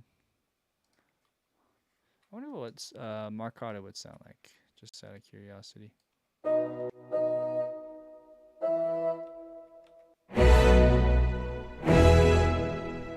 To me, that sounds a little more natural. I don't know. So I'll do that. Bring up some of that again. Okay. And let's just bring down this volume. A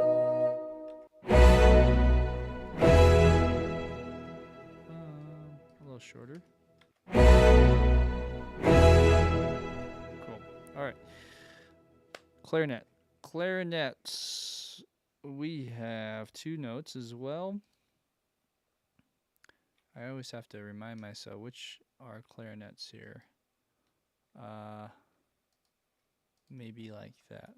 Okay.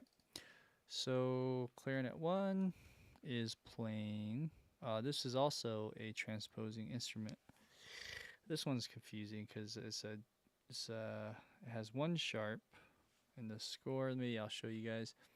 So over here we have C sharp, 1 sharp in the score. Everything else is an E major. I think this is F sharp and E. Right? Yeah. I think it's F sharp and E, and then F sharp and D sharp. Excuse me. F sharp and D. Is that right? Let's see here. I gotta do my. What I might have written this down. I can't remember what the transposing is. It's like a clarinet in A.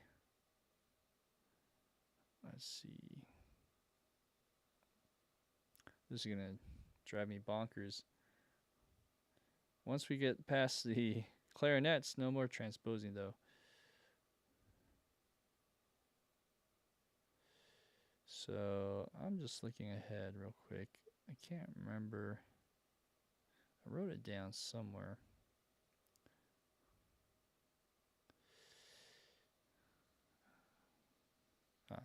Okay, yeah. So it's a muta in A. So you change it to A clarinet. So A clarinet means when you play an A, it is or when a written A is actually a C. I believe that's how it goes. So that's a 6th below. Okay, so this D, a 6th below that would be a F sharp. So I was right, F sharp, and then this is an E. Okay, so I was thrown off by that because this means that there's a D in here. There's actually a 7th chord, so E 7th chord then here. So this would be F sharp. Also, this is confusing. Why would there be a F sharp? Bum, bum. Wow. So, yeah, that's really confusing. Okay, well, let's try it, and I'm just wondering if I'm messing up my transposition here. E and F, it's not E first, it is a F sharp first. F sharp and then E. Okay, so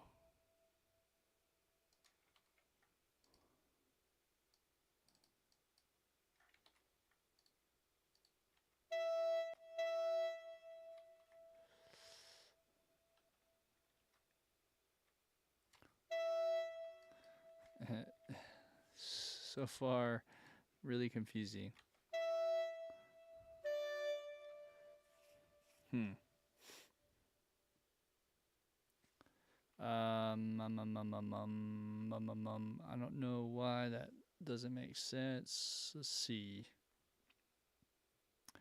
A clarinet. I play an A. It sounds a C. And you transpose a sixth below. So, huh. That is wacky.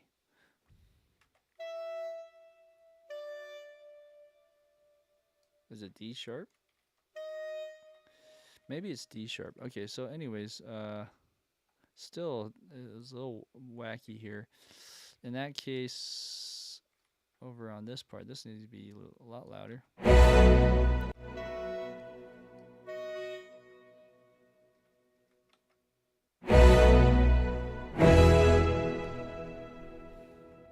Anyways, this is a little wacky. I'm just questioning if this is like a typo here.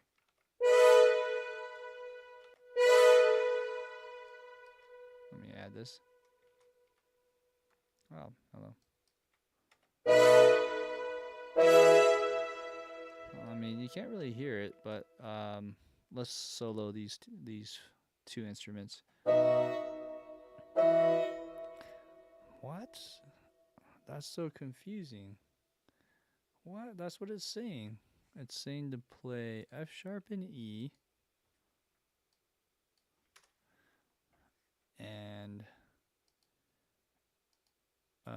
D sharp and F sharp and D sharp. Yeah.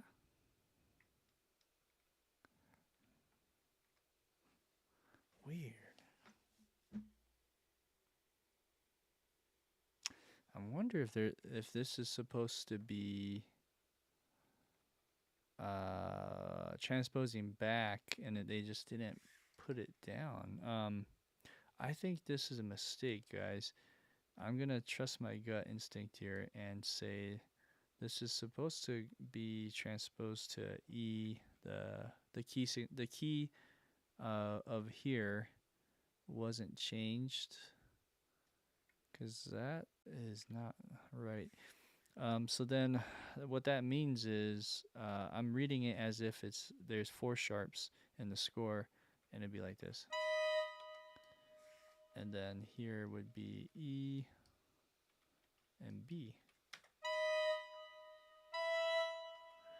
It's a clarinet.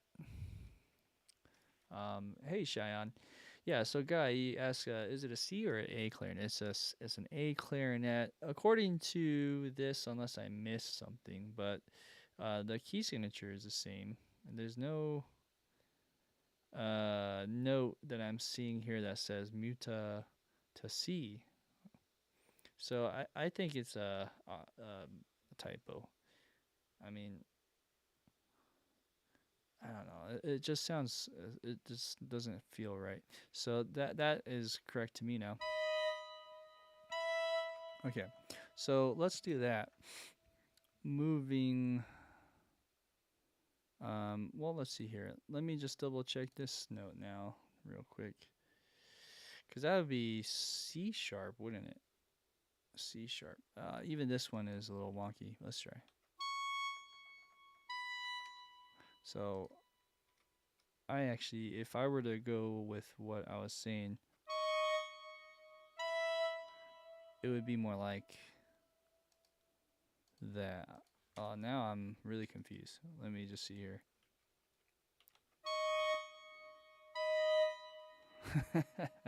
Actually, if I were to stay true with the score there and going with my hunch on how that was played, that would be it. All right, let's on solo everything. 5, 4, 3, 2, 1.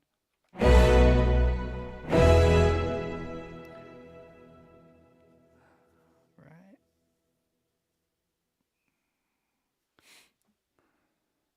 Man, oh man, my head is spinning here. Let me just check some of these other notes here real quick and see if I'm getting my transposition all funky.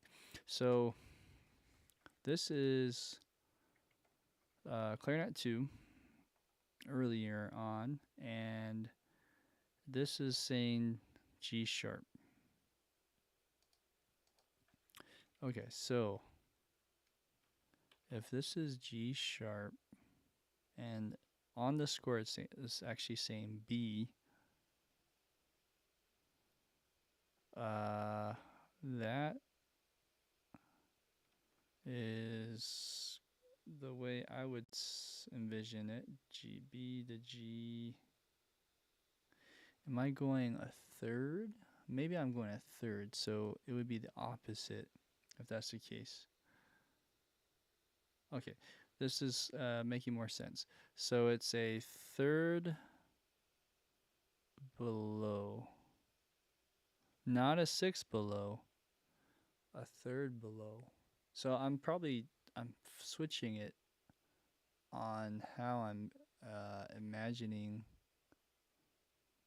if a written C is an A. Oh, okay. So no, this is my bad. I know now. I was thinking out loud, and it kind of was sabotaging everything. Okay, so written C is a sounding A. That's what it is. If it's an A clarinet, so it is a third below that. So then the D sharp or D natural would be a B here. Yes. And then this would be a C sharp in the score, or C in the score would be an A. Yes. Thank you, Guy. An A clarinet is written a third, minor third higher than concert pitch. Yeah, so C is written, a written C is sounding A.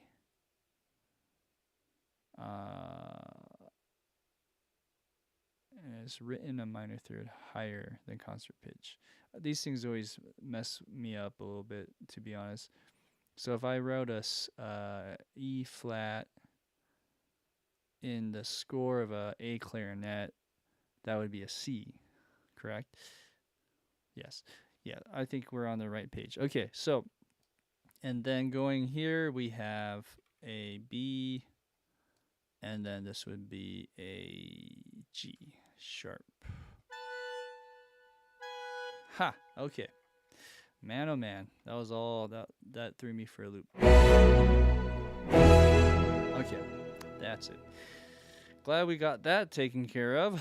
Let's go to the next one. 3 half steps. Okay, so oboe and then flutes, and we're done. So then over here we have non-transposing, right? So now I can breathe and relish in this moment. We're gonna go marcato maybe for this one, tenuto for this one.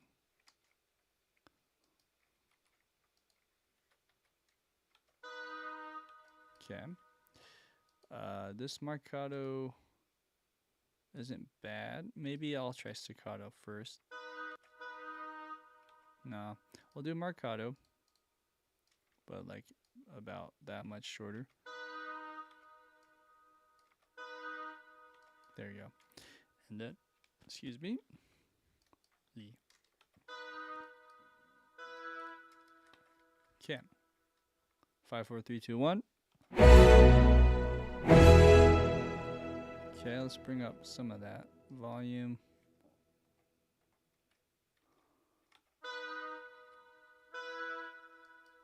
Okay. All right. Flutes. Flutes, we have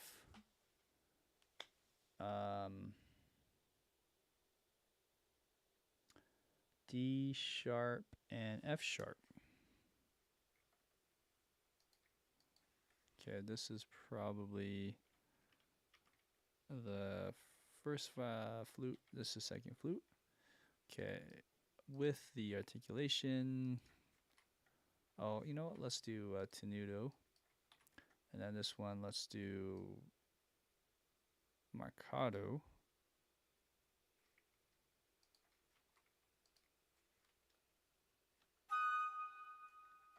Okay. And this one would resolve to, looks like G sharp. And go up.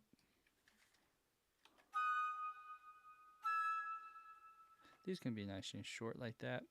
And then on top of that, let's add the piccolo. Piccolo has a B way up here, and then an E, but it might be an octave lower. Let's see.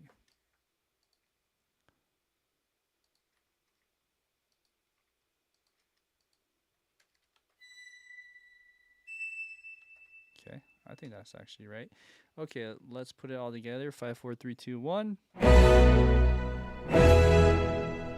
Wow. Okay, so the jury is out on that. Man, that clarinet though, whoo-wee, a clarinet. That really threw me for a loop, guys. I think we figured that out though. So let's go to the last thing, which would be to just hear everything in context with this section. See if I missed anything. And we'll go from there. I really like that classical ending though. Very classical. Okay, so let's do this. Hey, good morning, jazz dude. Here we go. Control S as in save. Make sure to save that. All right, so let's press play from here and see how this sounds. Maybe I'll go back a few measures as well. It's going to be kind of loud, but let's press play, and really we're going to just listen for anything that pops out that sounds wrong, or just some balancing issues.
At the end, there should be a slight pause, I think.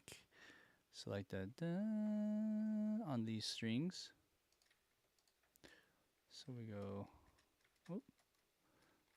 So right here, when it's playing through, there should be a slight pause, maybe like that.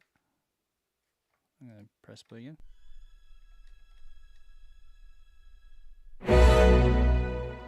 Even maybe that much.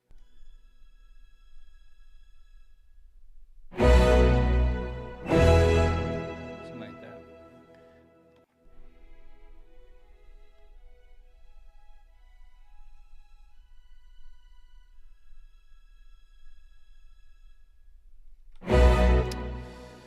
Okay, so it's gotta be longer, which means over on this part, it's kind of hard to see, but this right here needs to go even slower, like 40, let's say 36.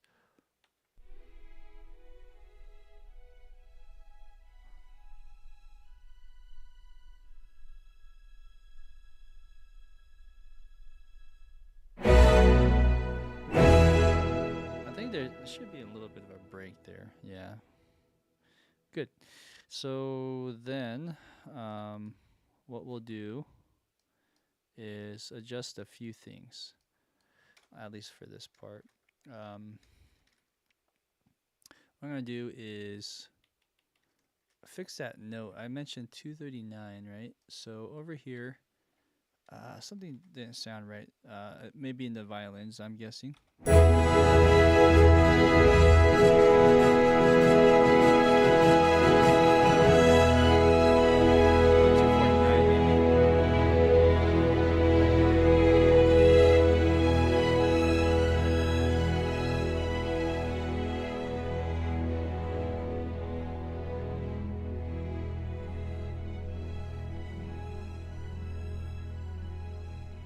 I can't remember that measure that I said.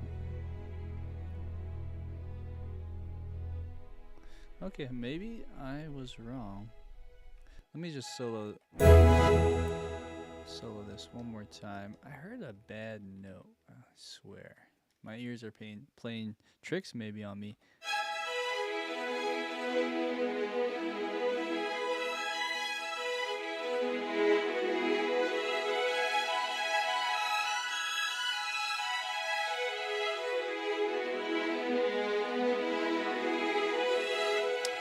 You know what?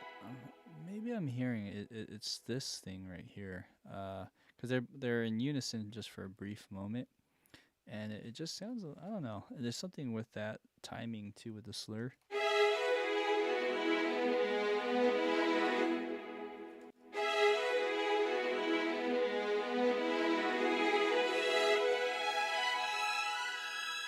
Was that what I was hearing? I'm not sure.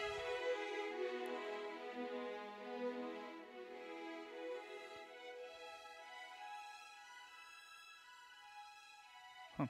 Okay. Well, it seems right for the most part. Okay. So then, if that's okay, let's look at the bass a little bit.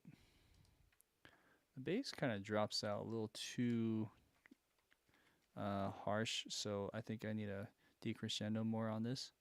So I think maybe just bass for now. Okay.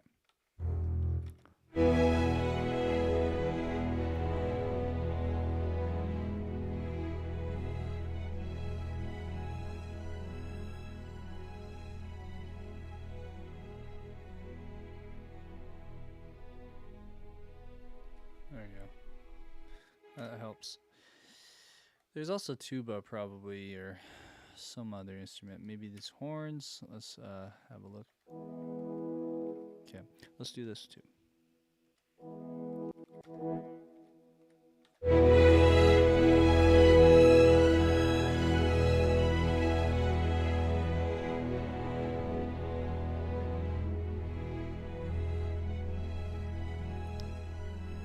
Okay, let's do the other one.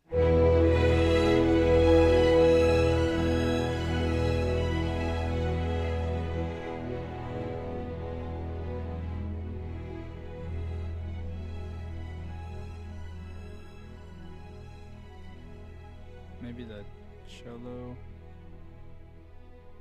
Actually, I think that sounds pretty good. So the gradual tapering down seems to be working pretty well. But you know, I'm tempted to listen to the reference track now. So this is the reference track. This is from the Berlin Phil, and it's conducted by Herbert von Karajan. So I mean, it's gonna sound way better. But I'm gonna listen to this part just to get some more context.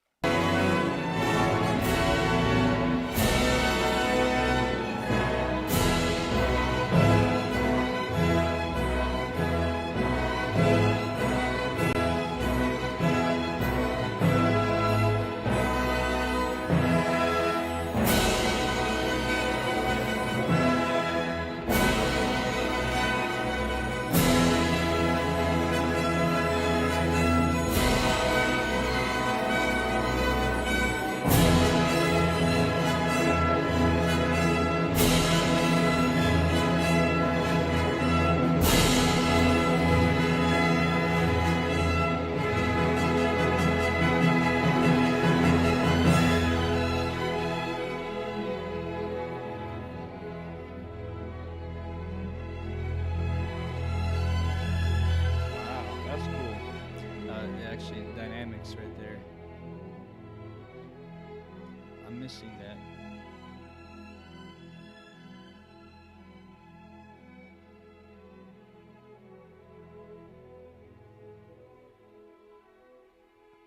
Let's listen to the ending too.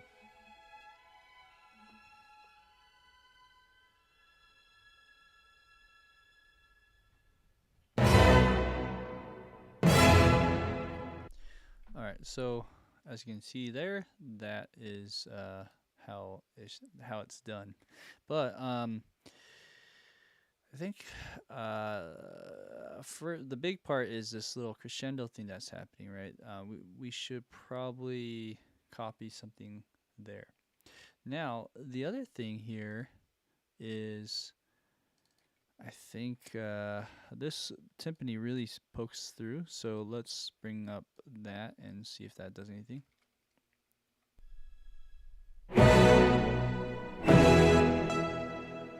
It's a lot shorter now that I heard that one. It's more like staccato bump. So an easy fix is just to take some of this and shorten all that just by a 16th note. Okay, and then I have some weird, probably delays happening in the trumpet that I should probably lessen overall. It's probably muddying up some of that. It's not delay. It's just a lot of reverb. So maybe I should dial that back 8 dBs.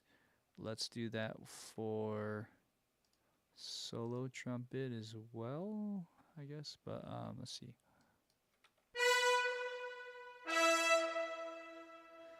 Okay, it's nice reverb. I'm gonna probably bring down some of this. Okay, but that's just one of many stuff I was hearing. If we're working our way backwards, maybe we should sort of match this waveform here. That was so cool. I totally missed that. So this is probably more of an artistic choice from the conductor, but they really crescendo here at a 413. So, and I'm going to look at the score too. 413. It does do a crescendo. Okay, so what I'm looking at, going backwards, is let's kind of zoom back. There you go. So 413. This is a loud part where it crescendos. You can see here there's quite a crescendo effect for 3 measures before that. So 410. Around 410, we want to really bring up all of this, and this is gonna take some time. Let's start in the strings. This is really cool, and partly What's hard is I'm already at the tippy top, so it's hard to exaggerate that. So what we need to do is at not two, but 408, 409, somewhere around these two measures, we gotta dip down. So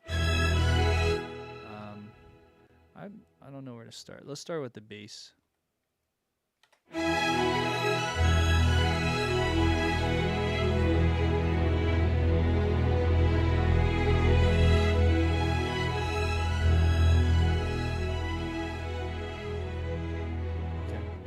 That didn't really do much. Let me try that again. But yeah, this is just the bass part. So let's see. Okay.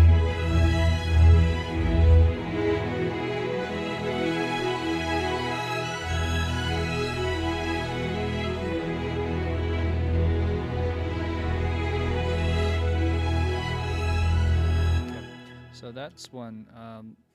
Little by little, in piecemeal. So at 407, starting around there, I'll decrescendo.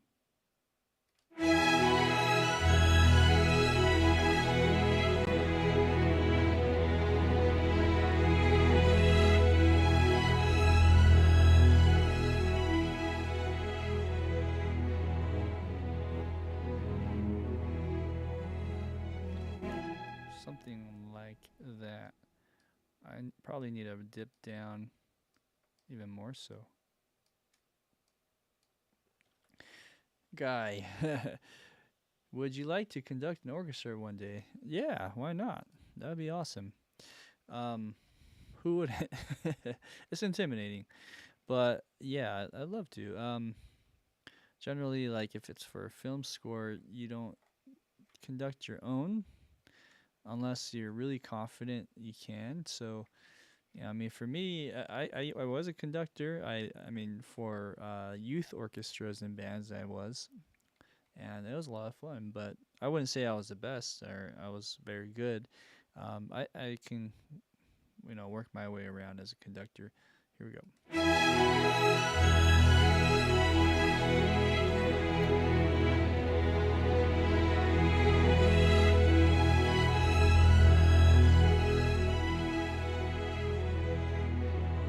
Okay.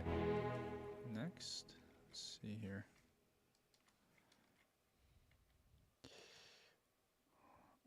This is violin. Okay.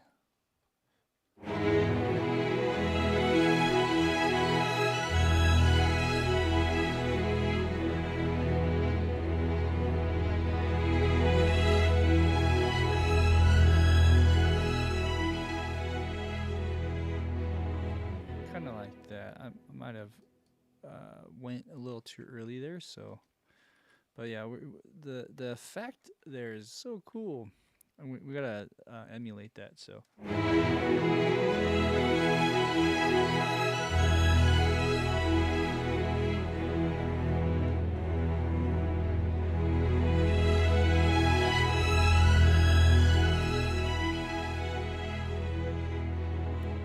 Okay, that's it right there. So luckily we don't have to add more, right? We have to carve out the volume previous to the crescendo, and that it's more like an illusion almost. So what's this one? Let's try this.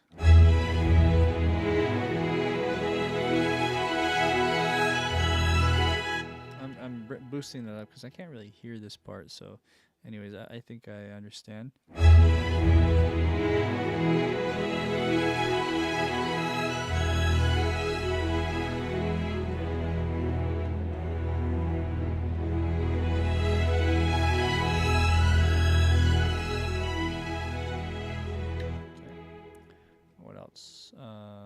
Sure.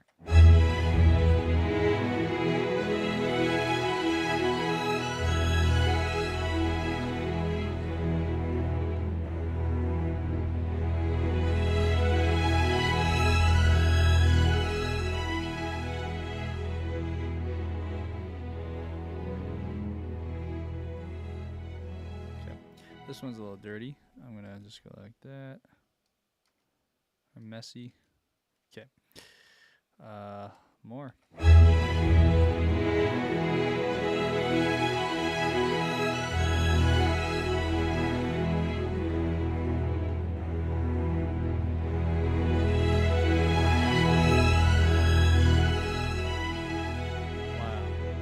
Does make a difference. It's less flat, more dynamics. Okay, so I think I got all this. Well, I think I missed one. Let's see here. Hello. What happened? I might have missed one. I'm just gonna double check real quick. And really, it's already doing a lot. I guess I got them all, huh? Okay, so I would say this first strings might be exaggerating a little too much now. So I'm gonna dial this just a little bit.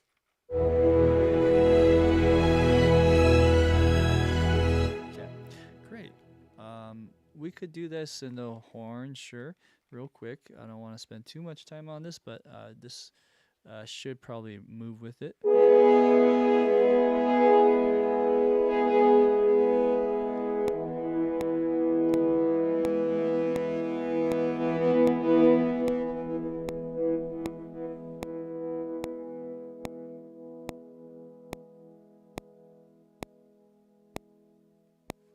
Okay. Let's do the bassoon. Oh, actually, I won't solo it this time. And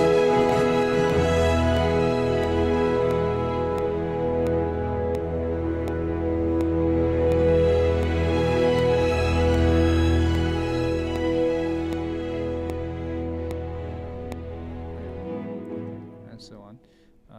This is a little messy too. I'm just gonna sort of clean that up. It's hard as, yeah, there you go. That's a little easier.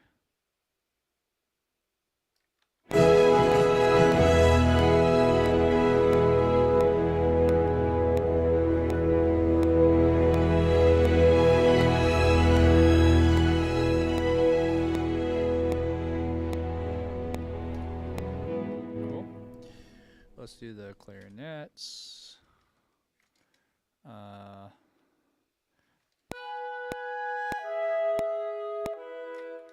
Try again.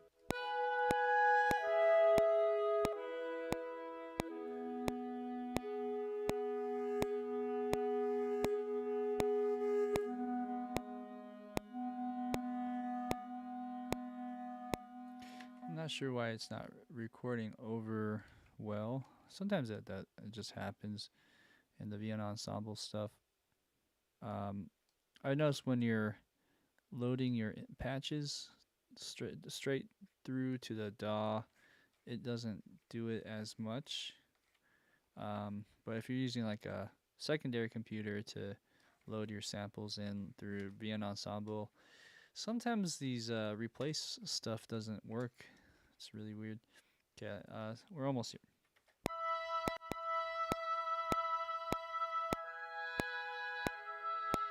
Oh wow, that was way off. Let's try that again.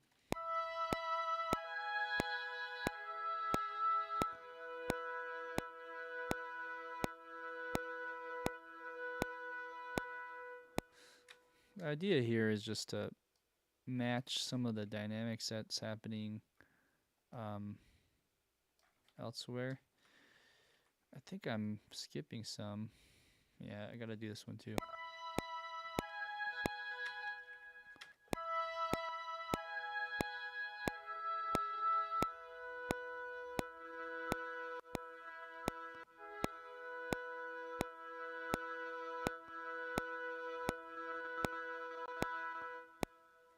Anyways, it's really messy. And I don't know if this is even worth doing at this point, because everything, all the more important elements were done, I think, at this point. So flute would be the last one, but again, what I was saying, maybe I just draw it in. Maybe I just kind of give it a little push towards the this little bump. something like that. Maybe I'm overcomplicating just by recording it in. Let's see.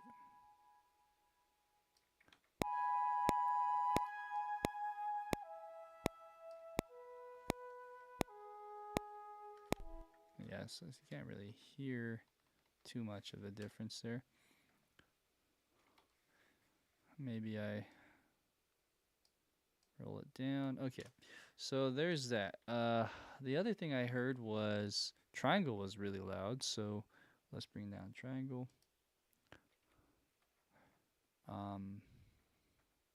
Here. So this triangle, what should I do? Should I bring down maybe in here?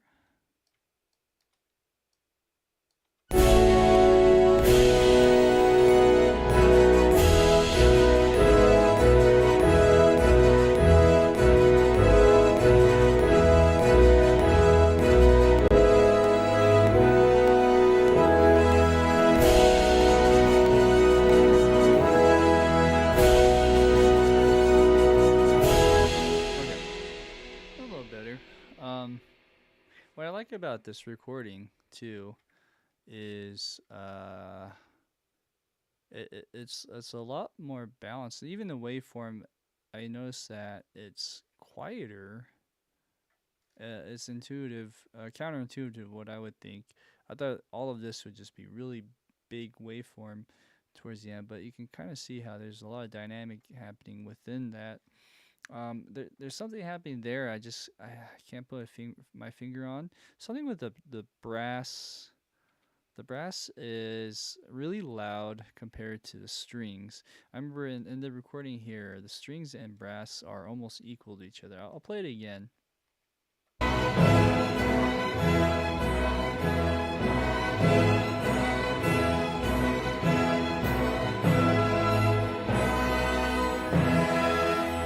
Anyways, you can hear how like those strings are really up front. You can hear and the brass is balancing that pretty well. So maybe I bring down some of the brass. Let's hear it again.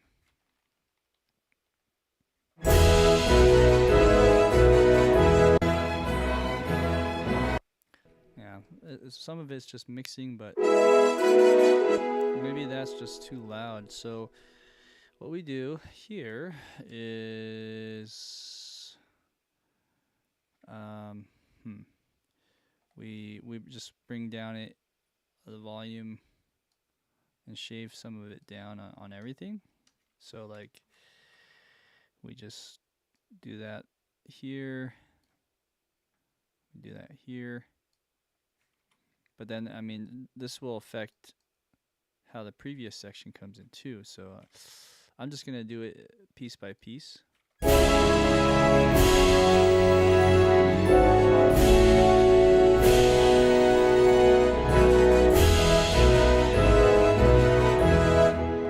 Anyways, yeah, now that I'm hearing it a lot, I feel like the brass is pretty loud. It sucks though, because here it almost sounds like the brass is too quiet on this part. Oh, sorry. In this part. Anyways, yeah, as time goes on, the brass is like a runaway train, huh? It just gets louder and louder, I notice. So somewhere here, I have to kind of do a reset and just bring everything back to a certain level. That, to me, will help bring out the strings and be less of a fight to the finish line. This should be more synergy than more of a battle here with the brass and the strings. So maybe that's what we do. Just making a few movements. Let's hear it. Let's hear it back here first.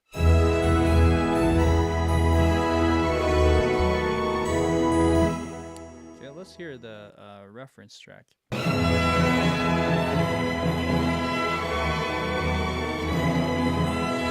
Okay, and again, the reference track too is hard because this is like a 1950 or something recording. So I do have to remind myself this is an older mix method. So it's there is a bias to it, and I do want to I don't want to be like so uh, stuck in that older mixing engineer type mentality. So with that being said, I just want to use that as context. It's hard. Sometimes you don't want to copy everything, like copy the sonic quality of everything. You want to make it your own. But I think that to me sounded better. Um, and then I'm just gonna spot check. So this is my take of this. See,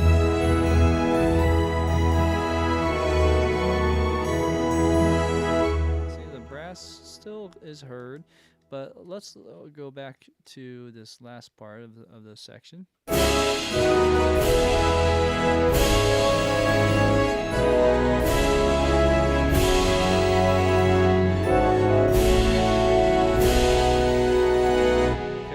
I also remember I'm adding a compressor on the trumpet. What I should do is be really careful on the threshold here.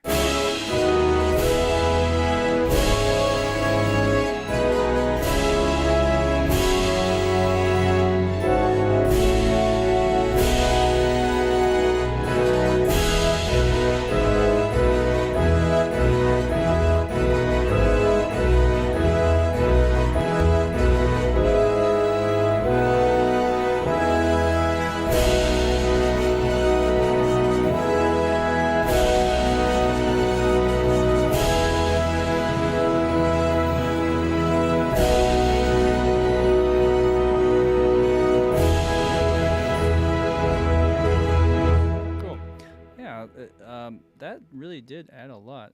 So the last thing I'll say then is let's listen to strings over here.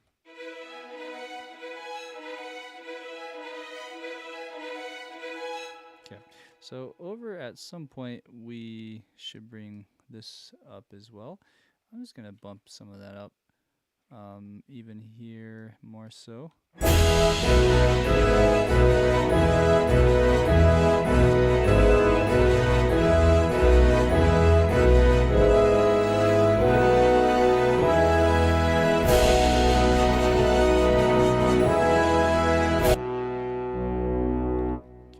So let's bring some of this tuba down here in the mix.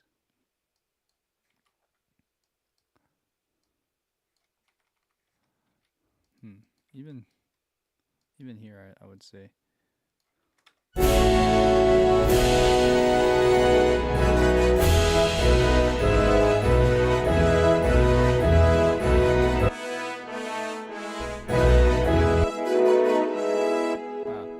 So one of these horns is pretty loud. This one. This one is just unnaturally loud for some reason. So let's see here.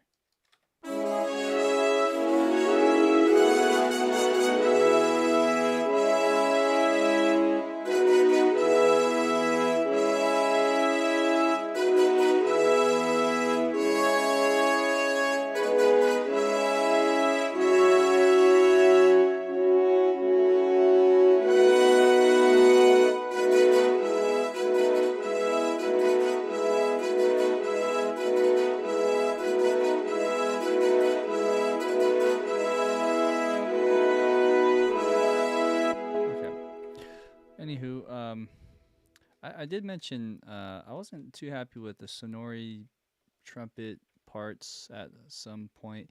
I don't know if I will change that section. Maybe I was thinking for this section. Anywho, I'm just gonna put that up there for now before I forget, and we'll get to there. Anywho, I think I'm gonna actually put on my monitors instead of my headphones and listen to that in context too. So let's do a couple things.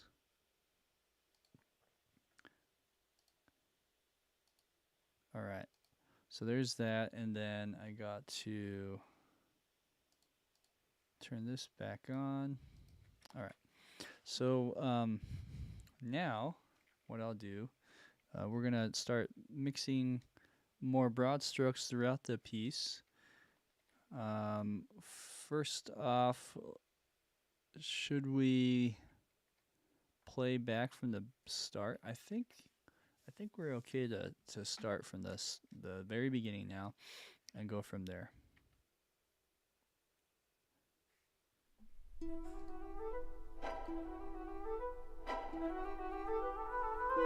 Oh, also just a little secret.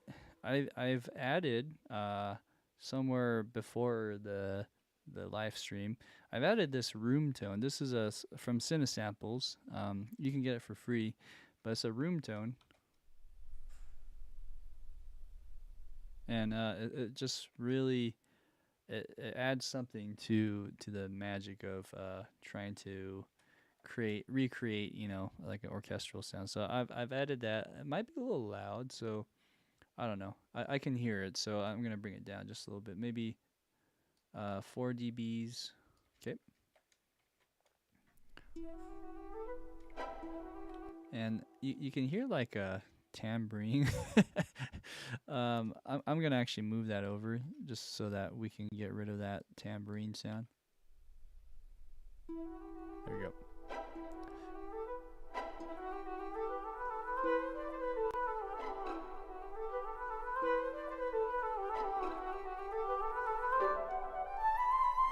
Okay, so flute's a little loud.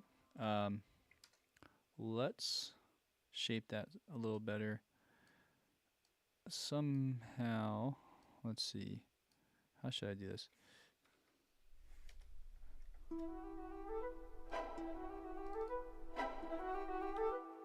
Is it this one? Okay, so maybe it's just a matter of bringing this down a little bit.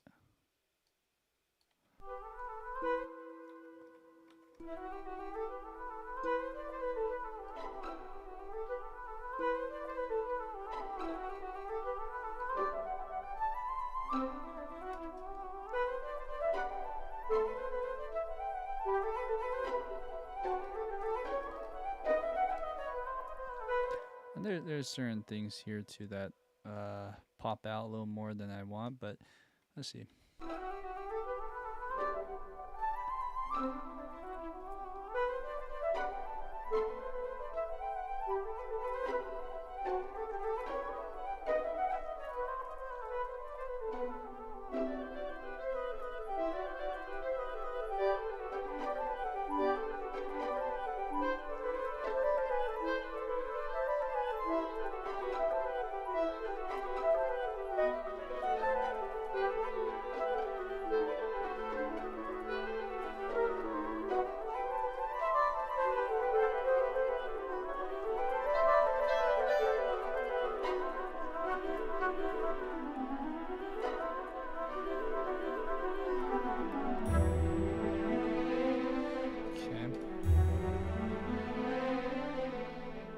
Okay, so it's hard. It's really hard to say. Oh, hey, Sam is taking off. Well, sorry that you can't make it to the end, but thanks for watching. Okay, so let's try this part. What I was saying is woodwinds are hard to really gauge. I'm not sure how to really get that sounding better. To me, it's a cacophony of noise. Not noise, but just cacophony of whirly sounds, and that's the purpose of that right there. It's supposed to emulate the river, the rapids, and just the turns of all that. But anyways, going to this part though, I know for sure I can fix this or make it sound better. So I do have something in here that I printed last time. So this can be a little louder.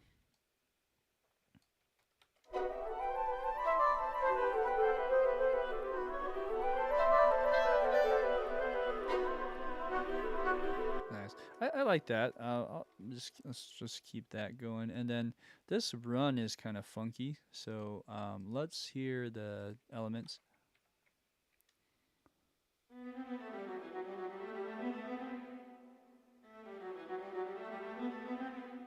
Nice.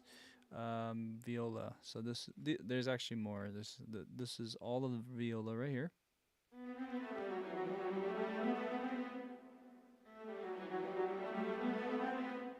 I feel like the part where it goes da na na, the last three notes, is a little too loud. So what I need to do is kind of fight that urge to keep going, because what happens is the violin that takes over here in that little gap, it just doesn't really sound like it's trading off really smoothly because this is so loud.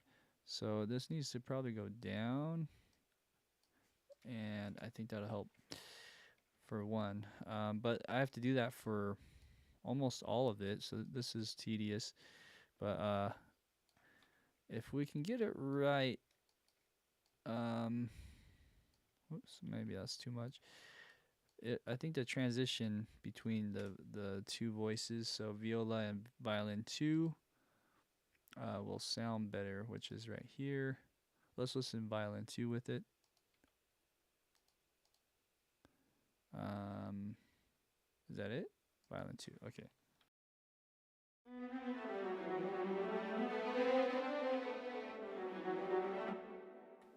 Sounds better. And then this part sounds tonally different. Not sure why. I mean, I mean, of course it sounds totally different, but I guess what I'm trying to say is it's a little loud and sudden. It needs to be more gradual. So let's kind of bring some of those volumes over like that, if that makes sense. All programming from here. So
I think that sounds better.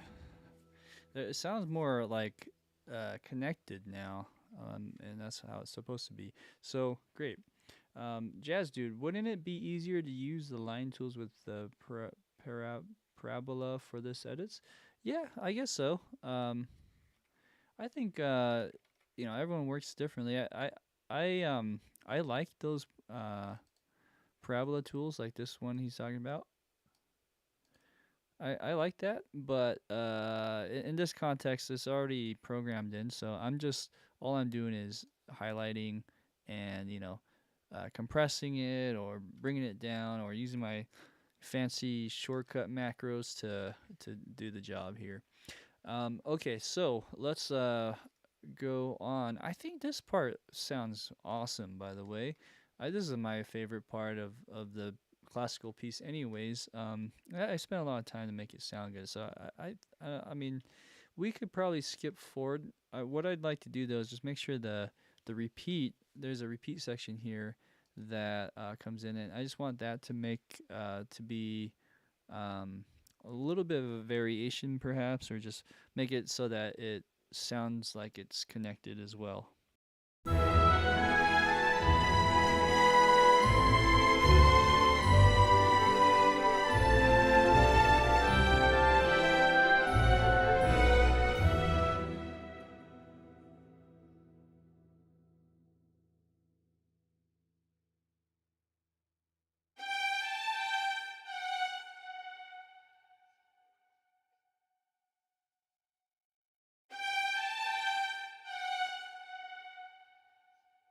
Hmm. Something sounds weird there. I'm not sure why it's cutting out. To be honest. Yeah, that's weird.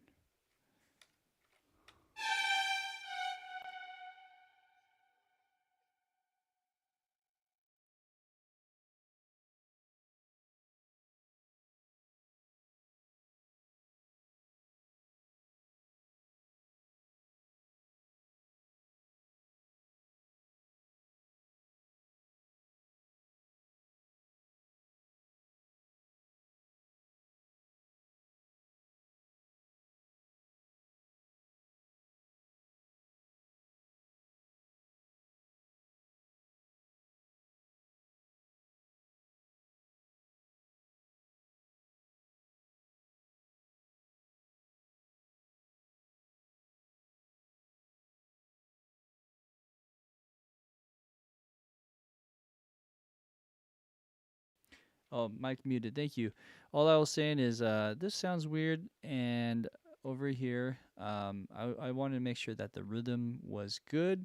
So that is that. But maybe we'll add a decrescendo. Is all I was saying. So I'll mess with that a bit.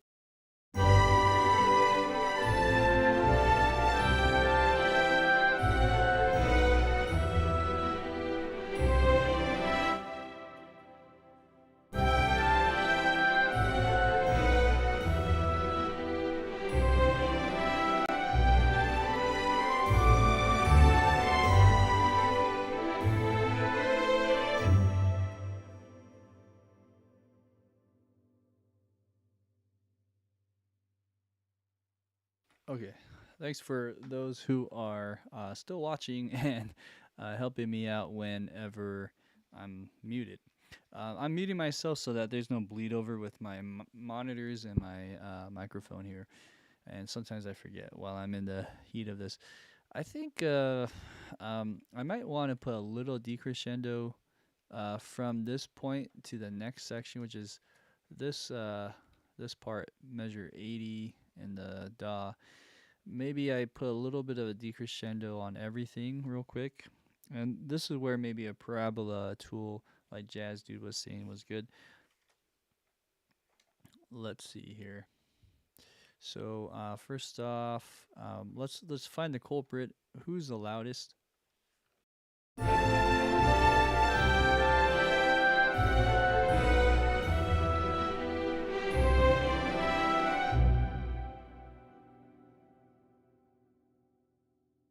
And I should say this repeat is actually here, not there in a sense.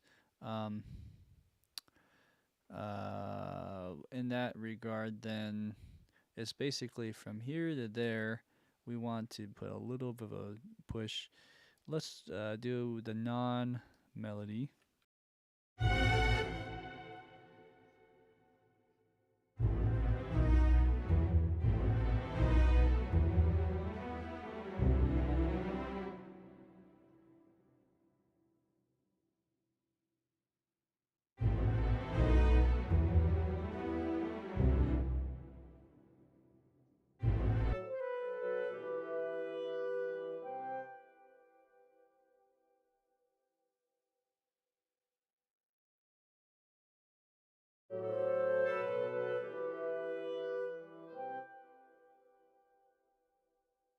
This is such a small decision, but hopefully it adds a little bit. I'll try to make it quick. So to streamline this process, let's use this kind of fun little trick. I'll do it on this side.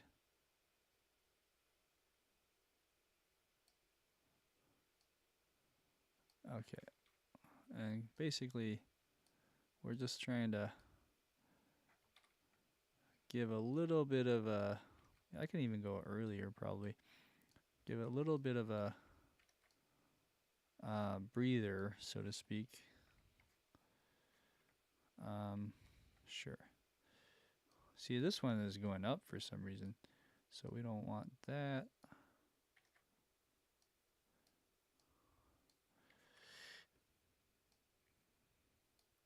And it's not much either. I'm just carving a little bit, and I'm hoping this does something. Sometimes if it's too drastic too, it's not good. So you have to take it with a grain of salt there. This stuff too, I guess. So yeah, I'm not sure what I did. Oh, here we go.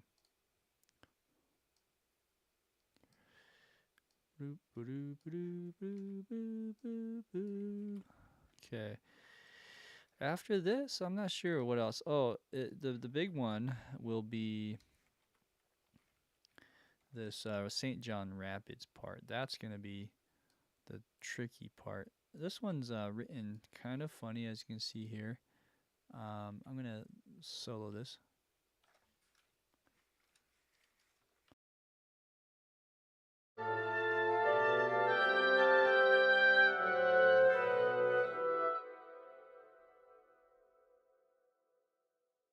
I guess I realized what I did here.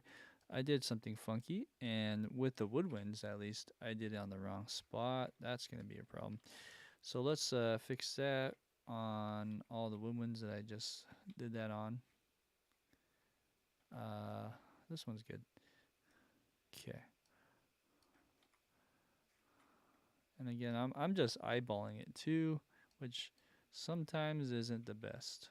This one is in a weird step fashion, ramp mode fashion, I should say. So this one's kind of weird.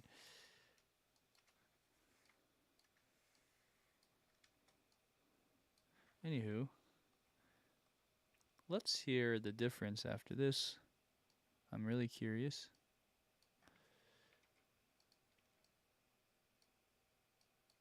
Yeah, why not?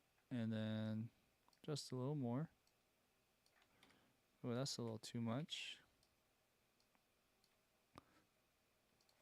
All right, so how are we doing? Let's clean some of this up. All right, let's hear that now.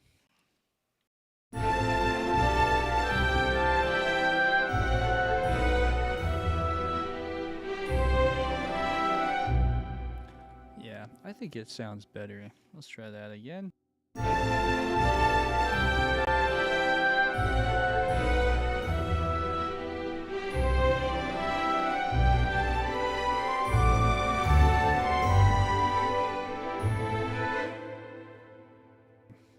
Great. Jazz Dude made a suggestion. Would you prefer to have a third split window in the bottom, which shows the articulation lanes? Like, oh yeah, with the articulation. I have that. I think what you're saying is this, kind of like this, with the articulations, but with all the other stuff. I think it's it depends on the sample patches. Some of them have like 50 lanes articulations on them, so I just have it separated out, and I just have a shortcut key to activate that. Okay, so the big thing though, before I call it today, I really want to work on this next like I guess half 2/3 area where the St. John Rapids is, and I think I might be able to fix some of the stuff I'm hearing that just sounds off to me. First off, it's making sure that the compression is not on. in my uh, setup.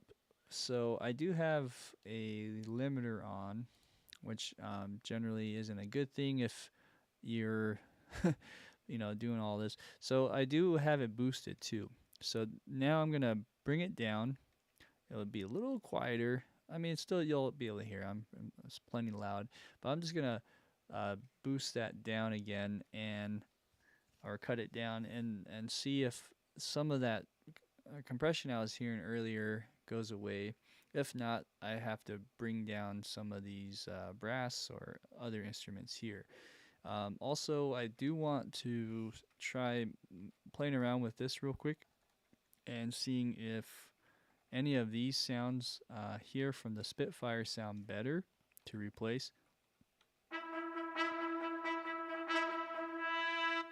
So that compared to,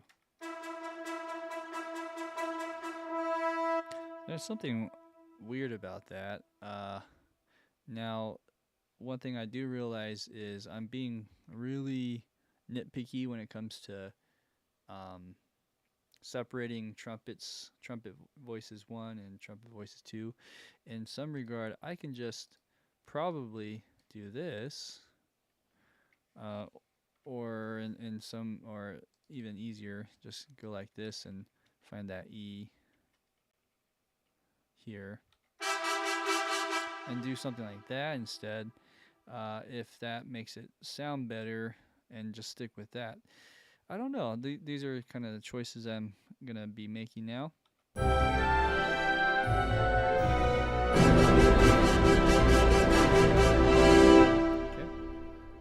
And their trumpet's pretty loud, so we'll bring that down and balance that.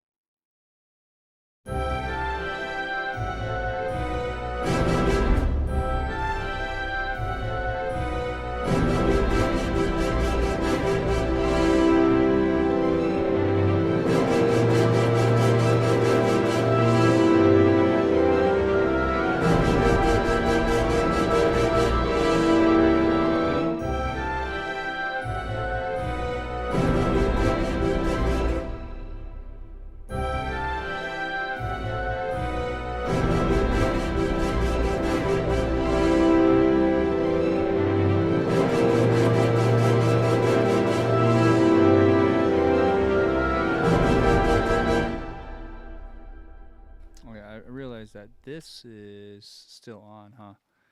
It actually sounds pretty good with the way everything was playing.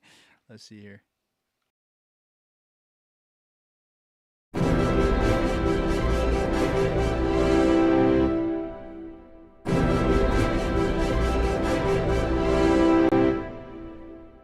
Maybe what I do here is just dial some of that volume down and keep it so it's layering, and maybe that helps.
So a lot of stuff I'm hearing has to do with trumpet, I guess. Um, that for some reason was really bothering me earlier. So let's just do what I'm doing here and keep it consistent.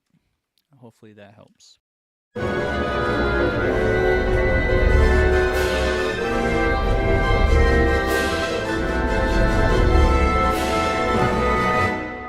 Now that the trumpet's a little bit quieter, and we could bring up maybe some of that back, but now that trumpet's a little quieter, the other things can be balanced down a bit and be not as so loud. So let's balance that a little bit.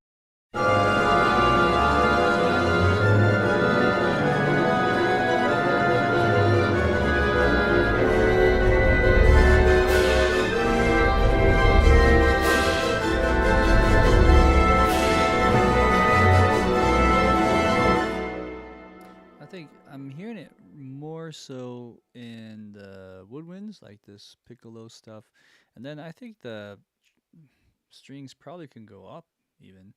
I don't know. Let's see here. Hello.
The piccolo is pretty loud, so I'm gonna do a couple of things. I'm gonna bring down the piccolo here, and then I'm gonna just EQ some of the woodwinds. Let's see.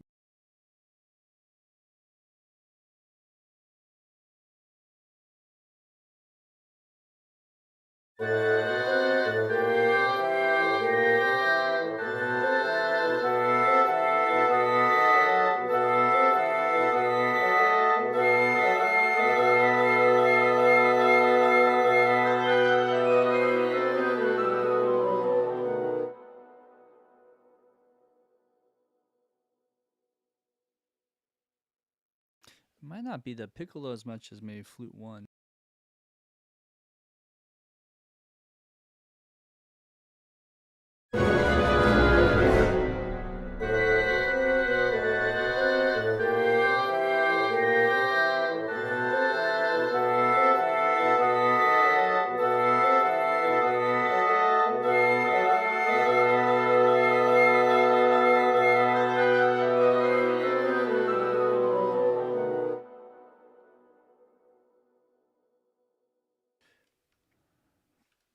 Right. Okay, so then I'm going to EQ some of the woodwinds, especially in the oboe.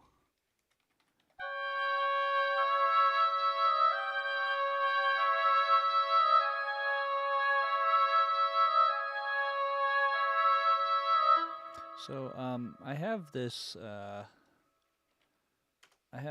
plugin called Soothe. It's by Oak Sound, yeah. So they make this really cool plugin that helps reduce some of the shrill of things.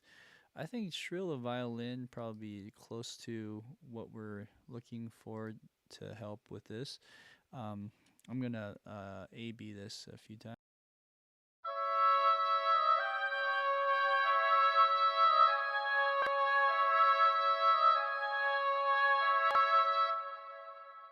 I think it always does something, which is nice. And then so I do that on both of these. Soothe. Paste the settings. And perhaps bring some of the volume down even. That probably will help on this part. It's just kind of loud overall, so doing that may help reduce some of that shrill. Let's listen to clarinets.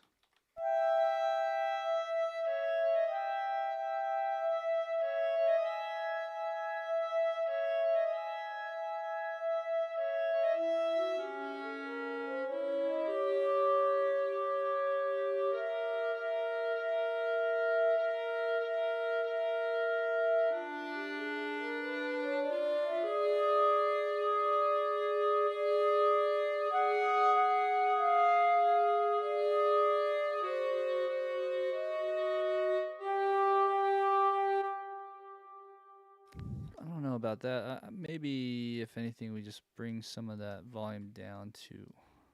Okay, so let's listen to that with everything else. Let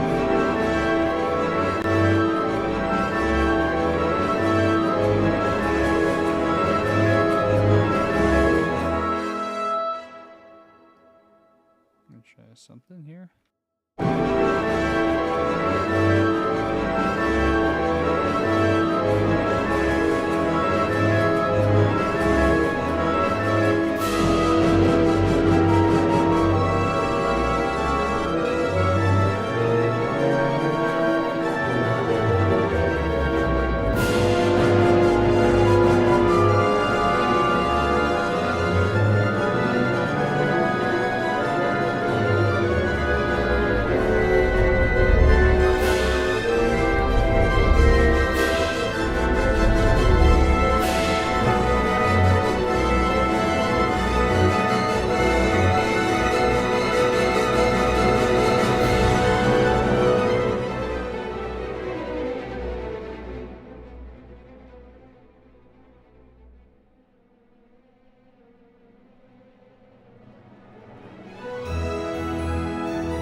Hey, by the way, it's good to see a lot of familiar faces. Sentai Ranger Donnie, good to see you. Hope everything is well, despite the Netflix series reboot of the Power Rangers no longer moving forward.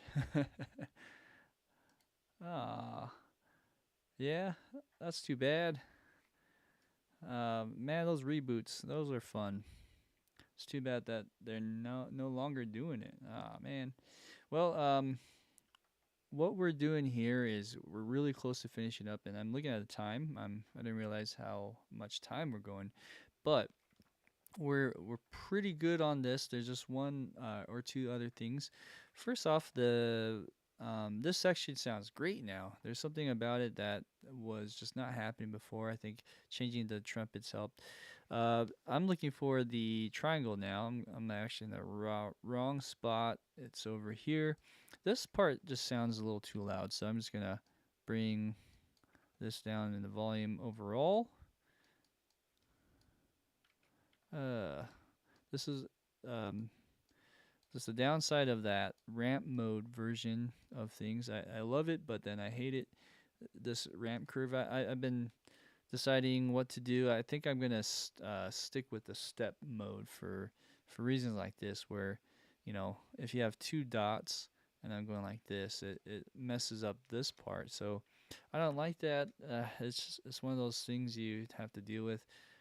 It's kind of tedious also, so I think I'm just gonna move over to step mode. Anyways, I think this will help. If this is in step, by the way, then all of this can just go down. Nope, this one. This needs to go down. All right, let's try that.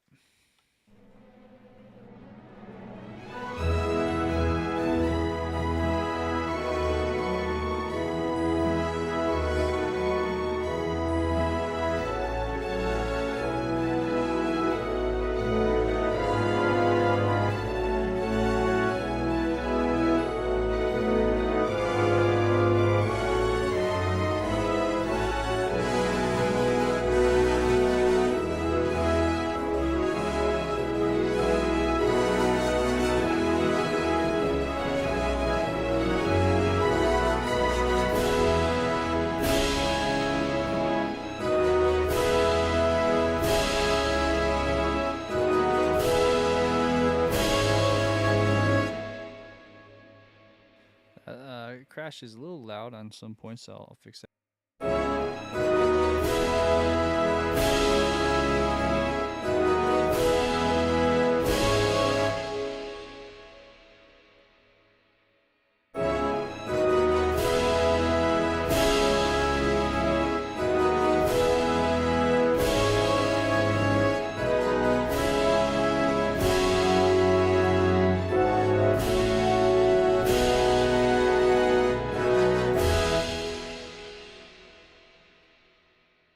So that sounds okay. And then what really needs to happen is bringing out the bass drum hit there. For some reason, I'm not hearing that.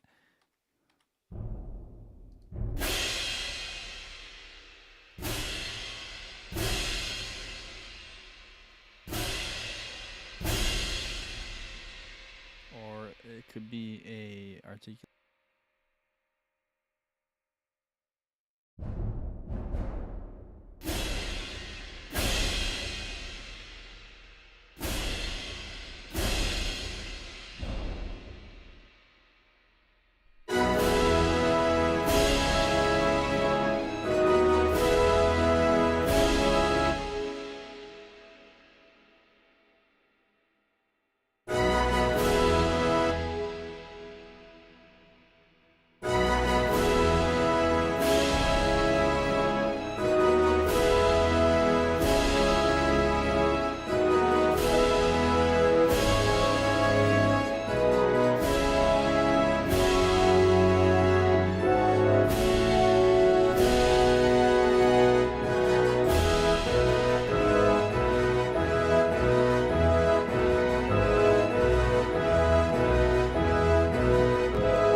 One last thing before going is I'm going to take all these notes.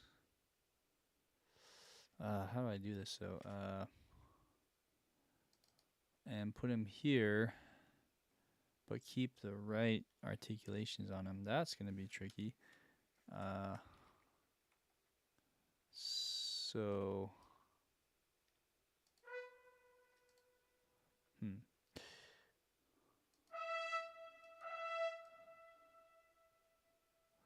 So maybe here.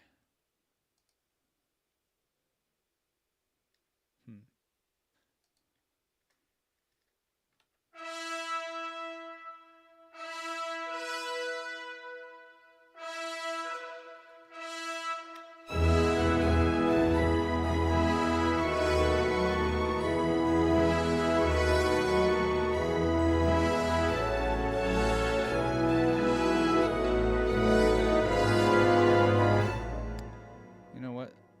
It's a little ugly with the. I'm not ugly with the tone, but all of these articulations. So the way to do this is to do it again, but this time let's just get rid of it and hope that the other articulation set that is assigned to will fix it in a sense, or I can just match it. So like all this junk here.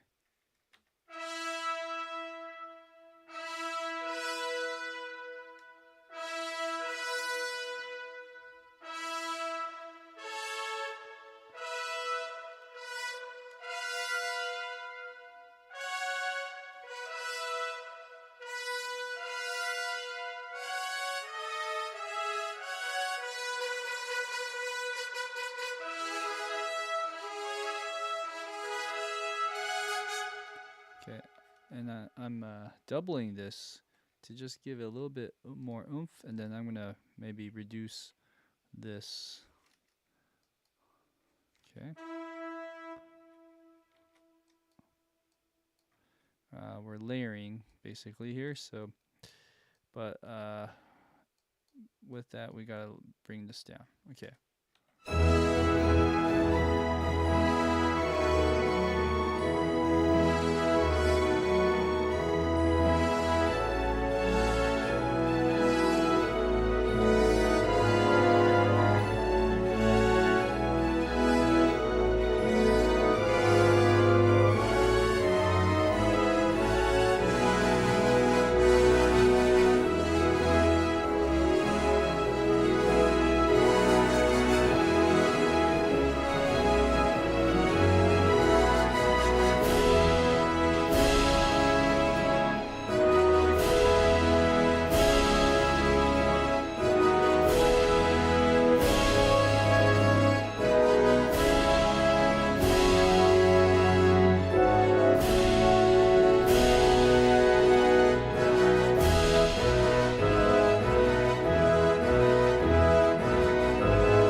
Get ready for this part.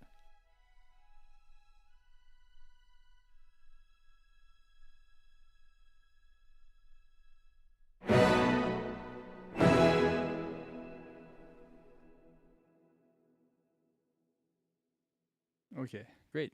I think there might be a mistake here with this timpani. I'm gonna double check, just making sure here.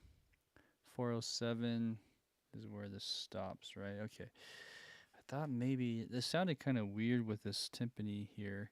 I'm gonna play it one more time.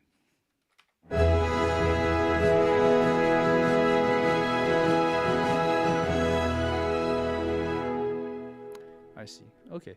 Yeah, that's it. So, I think we are good to go here. I think what I'll do is I'll play it one more time, from top to bottom, as a good tradition, and then we will call it. So, if there's something funny that sounds, we'll just try to ignore it and play through. But I think it'll be nice to just sit back and enjoy the fruits of our labor here. So let's go ahead and press play. I'm going to actually put headphones back on actually and listen. And as we do this, let's see how it goes. Hope you guys really enjoyed this as much as I did. I had a blast. It's so weird to do 14 episodes of something, and I'm used to just doing, 3 or 4 episodes on a series or on a certain thing. So it's really fun. it was one of the most challenging projects I've put myself through, but I think I learned a lot. And this was great to use it with a new sample library that I acquired over the last 4 months or so. So it's good to kind of get used to the sound and the behavior of these libraries. Okay, let's go ahead and do this real quick with the headphones on. And here we go. This is the new and improved Moldau mock-up that I've been working on that's revised. Half of the middle section is gone, and it's all spliced together. So here we go.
All right, guys, that's all. So, if you guys enjoyed watching this series, wait till you get to see the next series, whenever that will be. I'll let you guys know. Next couple of weeks will be kind of busy, so I'll see if I can do one or two before the big move that's happening. But with that being said, thank you guys for watching. I appreciate your support and all the love that you guys send out on these messages. Means a lot. So, with that being said, hope you guys have a great weekend, and I'll see you next time. Take care.